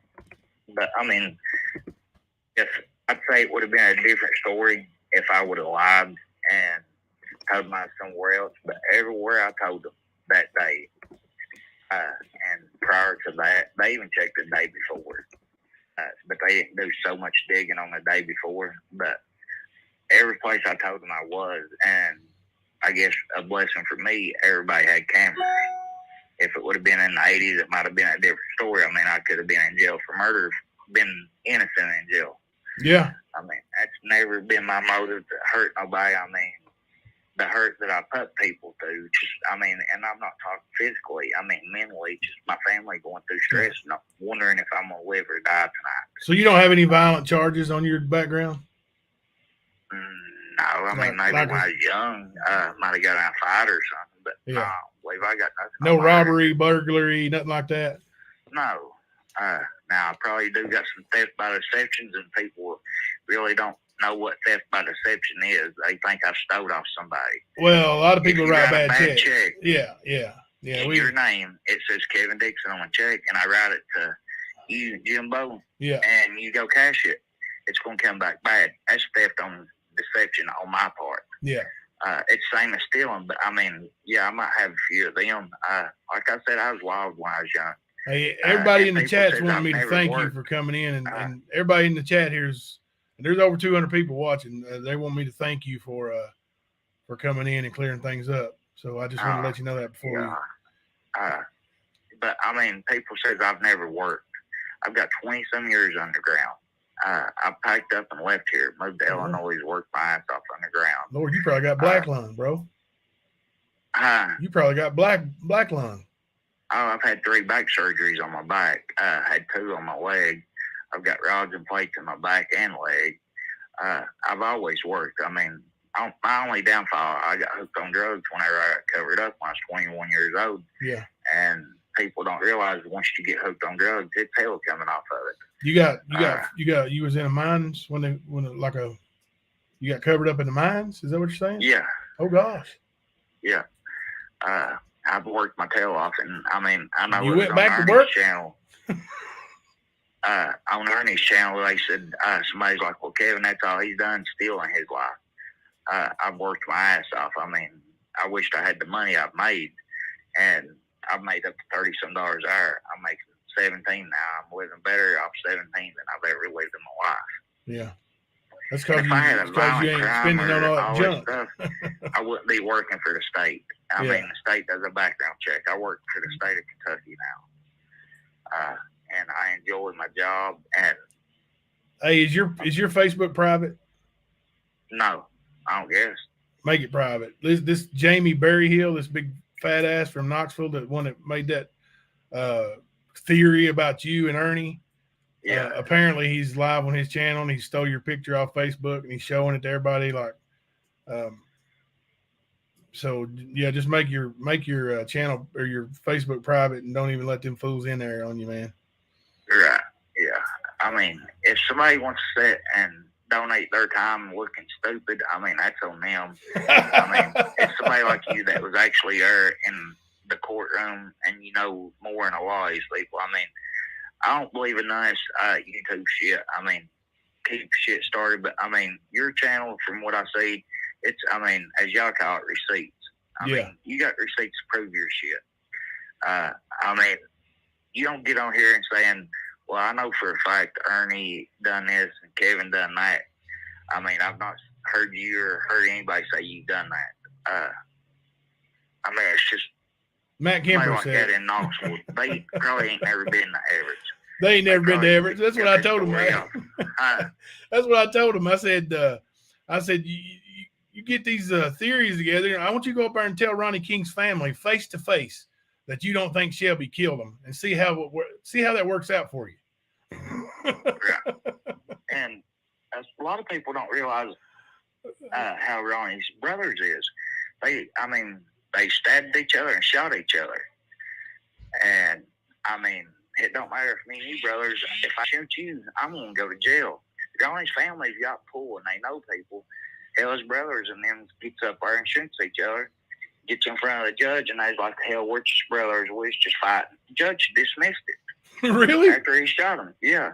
Right after that, it was over rafters in Ronnie's floor. Hell, because they gutted his house after that. Did they? Yeah. Goodness gracious. And they got in a fight over it and shot each other. Yep. Over some 2x8s. God. I'm telling you, it's a different breed up there in Everett. That's what I've been telling them fools, man. Like, Yeah. you know, this Harlan County, man. It ain't like the rest of the world. It really ain't. No, and them saying shit, I mean, like I said, they ain't never been to Everett, probably. No, they ain't never been to Everett. They won't never I go mean, to Everett either. They get their ass whooped. Do they get paid to be on YouTube? Jamie is monetized. I don't know how much money he's making, but Matt Kemper and Not Today don't get paid nothing. They beg for money. They put up their Cash App and beg for money. Yeah. Yeah. If anybody wants to send any money to me, my Cash App, I got to get one, but I get one. Get your Cash App. I'll put it up here on there. I'll put it on my channel for you. Yeah. Hey, I'll tell you, man, you being honest, you might get some Cash App donations, man. Like, I mean, just with these trolls and fools, man, just trying to drag up stupid crap. Like, dude, they're legitimately trying to start a free Shelby campaign. Like, set him loose. And I'm like, when he gets loose, I hope you let him come and live with you. Right. You know, I mean, Shelby, when he gets out, I do know. I mean, I'd say he'd be after me and Ernie. Oh, I expect I don't know why he'd be after me. I guess because I didn't go down for something he done. Yeah. But Ernie told me himself. He said I couldn't look at Shelby in the courtroom. He didn't look at him. We went over his testimony last night. Love, I don't believe. I believe it was intimidation. Yeah. So, I looked him right in the damn eyes and said, "That's him." Yeah. That's him right there. I don't care if he killed a man, whatever. I ain't scared of him. I mean, as long as he ain't got a gun, he don't scare me, you know. But like, right. when he's packing a gun, you know, I ain't no match for a gun. Right. I mean, he just don't need to come on my property. Somebody said the price of lumber is high. And he will get out and probably, I'd say, in the next 10 years. He gets out 2039. Yep. 2039. He got a little ways to go. But he been in keeps prison his whole life. I mean, yeah, so, that's what he said. He's been out for about a year since he's 11 years old. He's had about a year on the streets. okay, you probably know this. I've heard this more than once. Had he only been out for 2 or 3 days whenever this happened? No, he got out around Thanksgiving of 2012. So November 2012, and he committed the murder in February of 2013. So about 3 months, 2.5, 3 months. Not long. Not long at all. But I mean, me personally, I mean, especially with the car, I mean, because they tried to blame it on me, saying it was a white car. The funeral home had tape on. But I don't believe you might know. I mean, I don't know if it says it on record about the funeral home saying what color the car was. But from what I was questioned, it was a white car. Yeah. And they said it was a loud car. Yeah. Yeah, the defense says now the prosecutions who talked to you, the defense tried to say that they saw Ernie's car leaving because, of course, they had to have another story to tell to make sure that Shelby got off. And by gosh, he almost got off. Like 6-6 hung jury. Half the jury believed he was innocent. Yeah, because I've heard that's all because of Ernie too, though. Yeah, his credibility hurt it, I think. Okay, was it, you know, the girl Ernie come to court with when we was down there, might have been, it was in Harlan. She used to be in the Army, had bought Ernie a bunch of new clothes and stuff. I vaguely remember that. Yeah, I don't think that relationship lasted long, and I don't remember her name. But yeah, That wasn't the girl that Ernie's supposedly driving her car? no. Okay. No, Ernie. And listen, there's this girl. Her name is Lucinda Lay. Ernie was living with her at the time. She went in court, and if you get a chance to watch the trial, watch it. She says that Ernie was threatening her and used her car all the time against her will and blew it up, and then told her he was going to hang her granddaughter from the ceiling fan and choke her to death. And well, come to find out, after Shelby was arrested, her and Shelby struck up a pen pal relationship, and like she fell in love with Shelby. So when she went to court to testify for Shelby, she perjured herself. Right. So, and there was a lot of perjury going on from that defense. A lot of it. John Paul Madden, you know him, Ernie's uncle? Yeah, I know that idiot. Yeah, you know that idiot. Yeah. He testified that he saw me and Ernie kissing in a car up in Everts in his driveway. I tell you how good I know him and what kind of person he is. I mean, hell, they can't prove nothing on me. Hell, I've tried to more than once about me selling dope. Well, John Paul come and try to buy a pill off of me. And my dumb ass struck out about 100 pills. He seen them as I was handing to him. He pulled a gun on me and tried to rob me with a gun before. Did he really? Yeah, I mean, he didn't get the pills. He left pretty damn quick. I mean, he wasn't about to kill nobody, but he was going to try to intimidate somebody. Right. Yeah, he looks like a big puss. I mean, just looking at him. Yeah, that's what he is. He's but he said he saw me and Ernie kissing in the car. Dude, my neck was broke in 2008 in a motorcycle wreck. I can't even like this. You can't see me, but this as far as I can turn my neck, like either way. For somebody to be kissing me in a car, they got to climb up in my lap. Right. And you know, back when that happened in 2013, I was a big old boy, way bigger than I am now. I mean, I remember when you started at MMA stuff. I mean, yeah, you're a big guy then. Yeah. Back when I used to wrestle and we first started the MMA, like I weighed about 350, 360 pounds. Yeah. You know, now I'm like, I weighed in the other night at 239. So, but yeah, that's, but yeah, for somebody to climb over my lap and me weighing 350, 360 pounds in a car. Yeah. Okay. I mean, and all this got started, I mean, on you. So, I mean, hell, you know, partially how it feels. I mean, you was just trying, I mean, because if y'all wouldn't have recorded him, whatever, I mean, hell, he had already killed somebody, and he would have got away with it if somebody would have said something, probably. Because, I mean, there's so many people goes missing here in Harlan right now. He's 3 or 4 missing, and they could care less about it. So he's probably got away with it. And y'all saved a lot of people's life, in my opinion. I ain't trying to give nobody a pat on the back, but it's just the facts. I mean, I believe if y'all wouldn't have done what y'all done, you and Ernie both, Shelby would have wanted more money and killed more people. I heard, and I mean, it's just rumor. I heard that he supposedly killed so many on Interstate 75. I mean, that was what Ernie's girlfriend said. Yeah, the one that actually said that that Shelby, Ernie had her car and drove, without her permission. Yeah, that night that she took us, me and Ernie and my wife, we rode up there together with her in her car. She said that night that that Shelby killed that hooker on I-75 and she had her earring in her car and it had the DNA on it. So. Yeah. So what's happened between you and Ernie? I mean, y'all used to be best of friends. I mean, hell, you probably gave him more money than most people makes in a year trying to help him out and take care of him. I mean, man, you know how Ernie is, man. It's just with me and him. It's always there's every few years, somebody says he's scamming them and he thinks I'm giving the information. So he. I mean, everybody knows. I mean, Ernie should know that itself. I ain't saying nothing bad about him, but hell, Ernie's burnt so many people. I mean, it's like him texting me, want me to get on there. Hell, I know him and stuff. Hell, I'm scared to talk to Ernie. Hell, he'll fucking scam me somehow by me saying my name.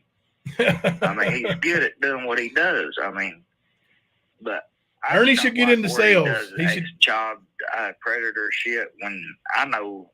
I don't know for no hardcore facts, but I believe he's doing shit. He's taking a lot of people's money for it. Yeah. He's supposed to be protecting kids. I mean, yeah, that's what I do. That's what a lot of people come hard at him on YouTube over too.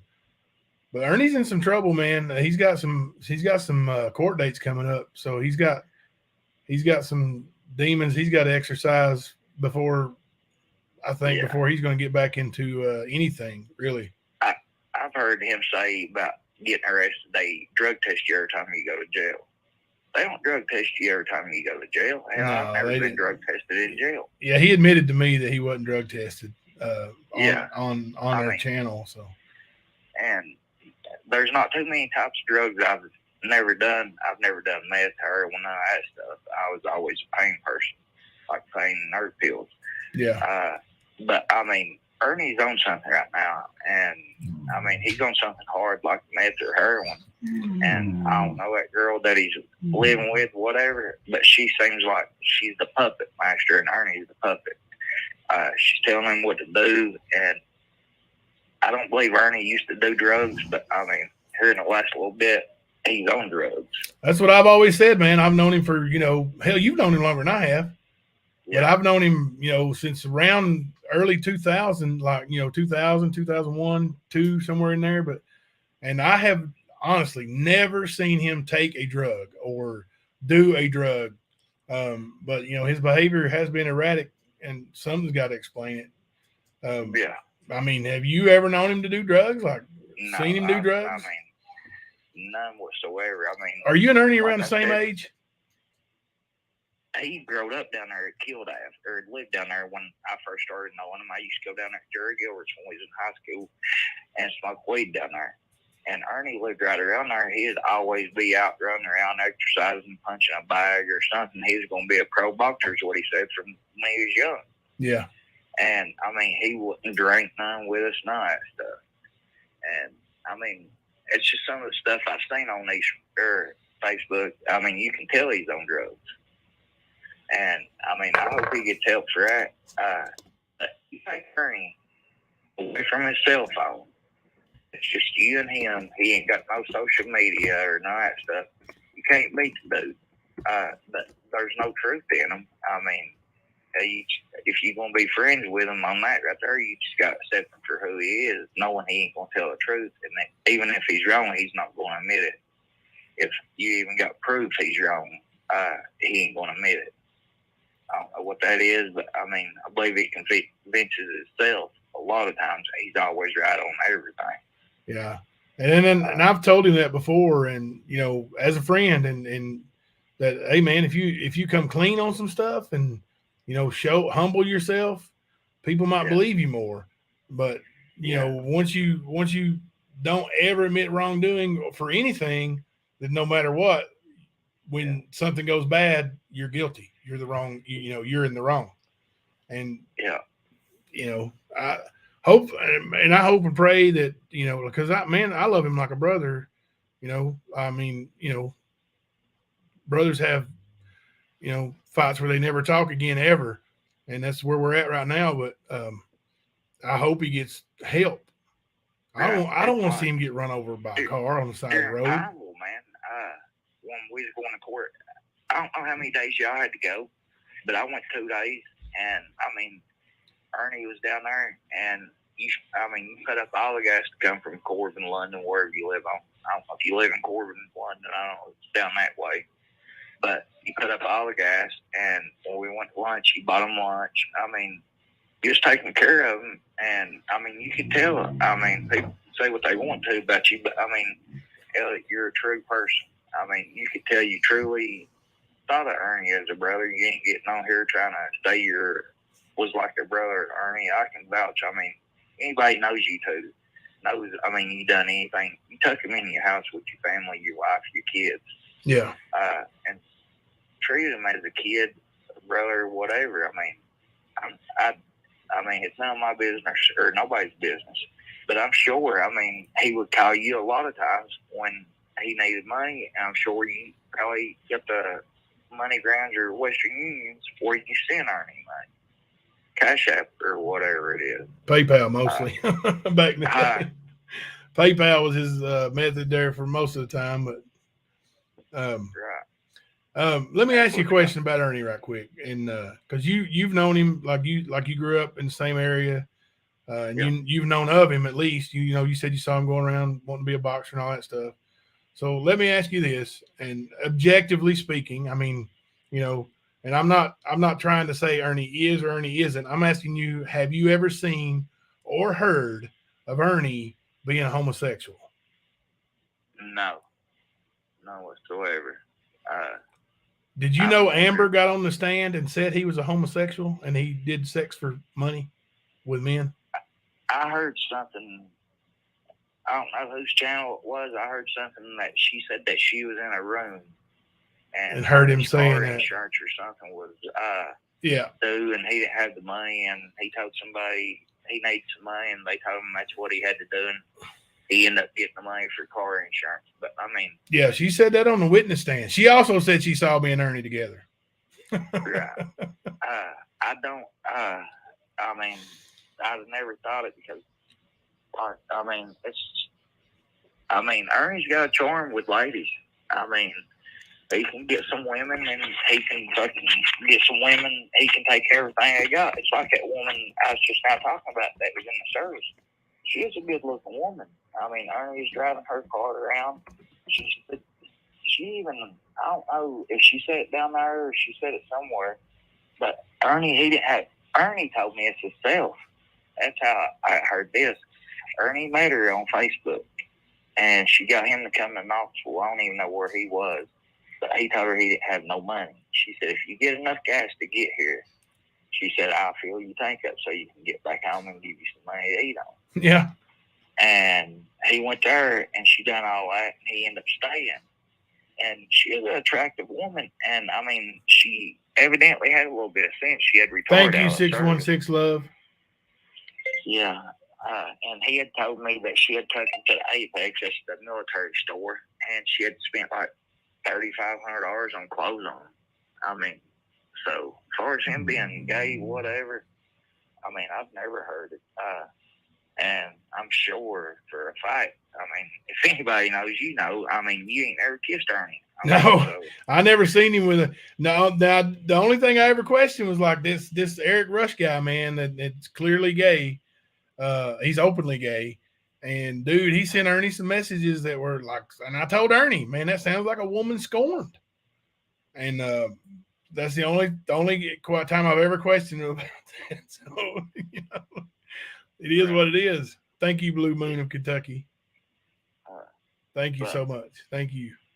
I mean, anything I help you with, anything, whatever. But, I mean, I don't care too. But I mean, I just wish people would leave my name out of it. I mean, it don't bother me, but I mean, I do. I mean, I got a young man as a kid.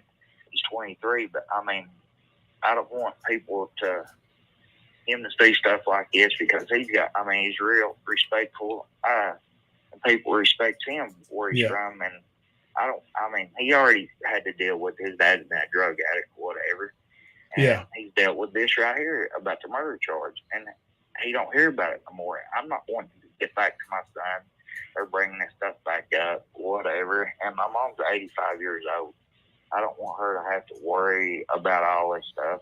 Yeah. I mean, I've been proven innocent, whatever. Yeah, man. Shelby's in prison for it. He did it. And, you know, and I really believe if he had help, that he would say that. He was pretty forthcoming in his thing. Now I'm going to look and see, you know, like I said, I'm reserving my judgment until I see this car. But like you can't, you can see a person on the video walking the railroad tracks, and but it's one person, right? And it's a skinny person. Gas jugs walking down the tracks. I don't know if they had gas jugs or not. See, I believe and I could be wrong on that. It's been so long when ago, they're in the parking lot of the funeral home, they don't have gas jugs. Yeah, but I mean, this is the thing. But rumors get started, you know. If somebody, if I'm on trial for murder, and me and your brothers, and you get up there saying, Jimbo bragged about killing somebody, this guy to me, and stuff like that. I mean, on Ernie and Shelby, why didn't Shelby speak up and say he pled guilty to it? But when he pled guilty to it, why didn't he say, okay, Ernie's been testified or tried to testify, whatever you want to call it, that Shelby confessed and told him about it. Yeah. If Ernie really did that, why didn't Shelby step up and say, why didn't Shelby say so? Right. Well, Shelby told Mike Cornett right away that Ernie set him up. And he told WYMT that his brother set him up. But he told WYMT 3 or 4 different stories, you know, in like a 30-minute setting. So, you know, he's lying. He's lying about a lot of stuff. And then, you know, and he thought it wouldn't come up in court because he didn't tell the detective. But it did come up in court because he'd already been Mirandized. So, yeah, they played it in court. And we play it on here too, but it's in the jailhouse, and it's so much echo and bad acoustics, you can't really make it out very good. But, he incriminates himself more than anything.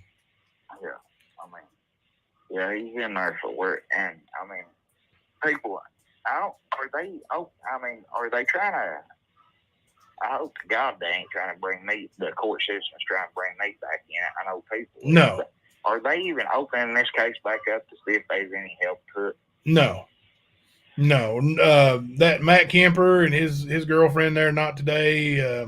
Like they're giving Shelby like $300-400 already in his commissary or whatever they call it in prison on his books, and they're trying to get sensationalized stories from him, lies, but no, there's not. There won't ever open up as another story. Like they claim they've got another man, like the guy who I said I questioned Ernie, the gay guy, Eric Rush.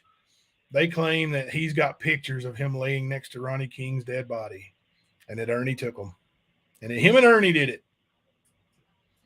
But there's a gag order, so we're not allowed to say anything about it.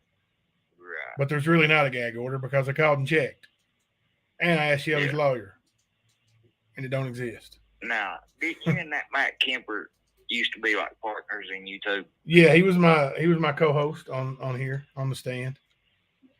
You care if I ask what happened between that right there? Just sick of lies or something? I don't know what happened. Like he one night, well, for about a week, he maybe a little longer, he wasn't helping me none. You know, he would log in right before we went live, and then he'd sit there and not participate, kind of trying to sabotage the show. and then and he did a pretty good job of sabotaging it, you know, like then one night, you know, I asked him like, dude, you're gonna have to help me, or you know, something's gonna have to be done. And next thing I know, 30 minutes before I go live, him and Not Today go live, and they're playing stuff, saying that that I'm the one who killed Ronnie King, and I've been lying about Shelby, and But you killed Ronnie. yeah, they've actually said I killed Ronnie King. Damn. Yeah, Where's this Matt Kemper from? Georgia? he's from Tennessee. He lives in Michigan now. He smokes pot from daylight to dark, and he admits it. So he's never in his right mind, you know. Right. I mean, he's always stoned. So Yeah, he had posted, I guess, some of the paperwork from the courthouse. And my sister actually sent it to me. I don't know how she got it. And it said subject, Kevin Dixon and Shelby Shell. And victim, Ronnie King. And my sister had sent it to me.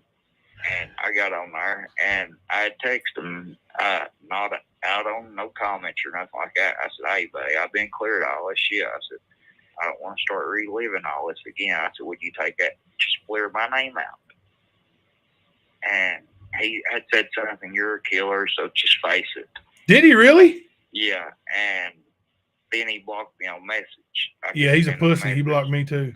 And I got on there on his Facebook page, and I pretty much told him how it was, whatever. And I was like, calling me a killer. I said, I ain't no killer, but I beat you up on shit. And I will do that quick. I said, the cops can watch me do it.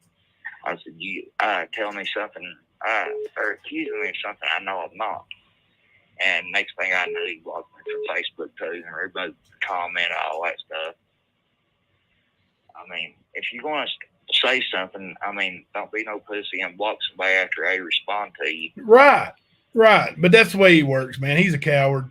Like he's always, you know, threatening Ernie. He said, I'll sign to fight Ernie. I said, you might get more than what you asking for, buddy. I said, Ernie will fight you. He goes, no, he won't fight me. I said, the hell he won't. Ernie will fight anybody. I mean, he might have it. Get his head beat in, but I mean, I seen that one big old boy he fed up there at Brad Enlow's house or whatever. Yeah. I mean, he might have kicked Ernie through the damn trailer, but Ernie got right back up, and that guy quit. Yeah, Ernie likes to fight big people, and Kemper's by his own admission is, you know, over 200 pounds. So, right. And he's not very tall. So, you know, and that'd be right up Ernie's alley. You know, fighting somebody slower, and you know, he beat the fat off his ass. Yeah. That's just the way it is. About all these younger people generations, because one of my best friend's son got killed. Gavin McLean down there at Eastbrook. A guy shot him. 45-year-old guy just shot him for no reason, killed him. 18-year-old boy, he got killed. And I said, these younger generations, and it pretty much takes me back to Ronnie. I mean, I was always raised, I mean, if you got trouble with somebody, stick your fist up. Fight them like a man. That's right. With a gun. I mean, yeah, I've got guns. I'm allowed to have guns. I mean, I'm not convicted as no felon. I mean, yeah. And I went to rehab. I done drug court on my drug charges. I've always just had possession. Hey, never selling stuff. I mean, I'm allowed to have a gun. Somebody comes in and messes with my family, trying to harm them. Yeah, I'm gonna protect them, whatever I have to do. But I ain't gonna go out here and try to kill somebody. And the younger generation, that's what they do. Yeah. This big old boy over here in Knoxville, that's one that's put your picture up. He's a big, super fat guy, like just huge, so big and fat that he's got heart problems. You know, like his heart valve's leaking. But you know, he calls himself the king of the streets, and he's over there yelling and cussing, calling my wife names and saying he'll do this to her and do that to her. So he finally gets a rise out of me, man. You know, I'm from Harlan. I'm redneck. You know, I've mellowed out, but you know, I get pushed so far, I push back. Right. So you know, I start screaming and cussing and going back at him, and I'm like, you know, he's like, "You come to Tennessee, Jimbo. You come to Tennessee." I said, "Tell me when and where, fat boy." And so he won't tell me when and where. So he's like, he pushes his glasses up on his face and he goes, I'll tell you what, Jimbo. You send me $100 for diesel and I'll come meet you anywhere, mother effer. So then you hear this little noise, the little ching from Cash App. Yeah. And I sent him $100. And he looked down at his phone and he wasn't going to say nothing to his people. So I had to go live and tell him I sent him $100. And then he starts going, you think I'm stupid, Jimbo? You think I'm stupid? You think I'm stupid? He said it about 6 times. He goes, you'll sue me. Sue him for what? He drives a damn Honda motorcycle, a broke down pickup truck, and he mows yards for a living. What am I going to sue that fat ass for? Right. Like, now I will meet him and put an ass whooping on him for free. I actually even paid for it. Somebody actually said, send me $100 and I come whip your ass. And he goes, Team, you send him $100 now he shuts up about that. Yeah. I'd like to see that. I'll send you some video. I'll clip it and send it to you. Okay. Yeah, do that. All right, man. I appreciate you coming Okay. on. I got about 20 minutes and then I got to go live with my family. It's family night tonight. So we're gonna get rid of the hardcore talk and bring my family in. So but man, I appreciate you coming on here and clearing some stuff up. And you didn't have to do that. And like I said, man, just stay off that YouTube. Don't worry about those assholes. Yeah, I try to avoid all of it because, I mean, it will bring you down. Like you said, you from Harlan, I mean, people can only be pushed so much. I mean, that's the way we was raised. But, Yeah. I mean, I don't like that jail. I've been there a few times, so I just try to stay away from it.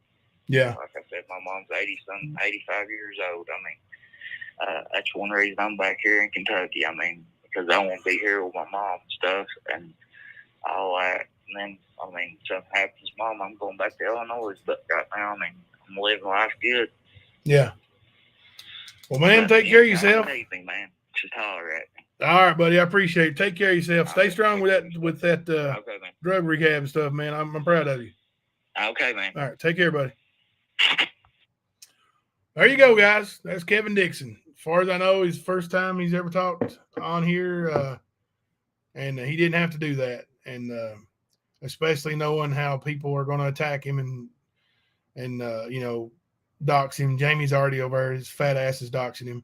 So, you know, we'll what we're going to do is I'm going to go try to get the family ready here. We got about 20 minutes, 18 minutes, and get prepared for family night. We're going to re-gear and hope to see you guys, as many of you as possible, come in and hang out with us and chat a little bit about what happens here at the Collins house. Just, you know, please be respectful. Any questions that are respectful are fine.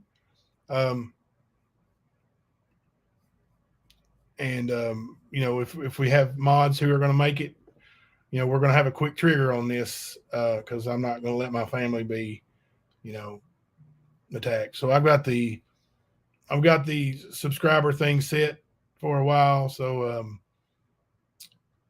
you know, if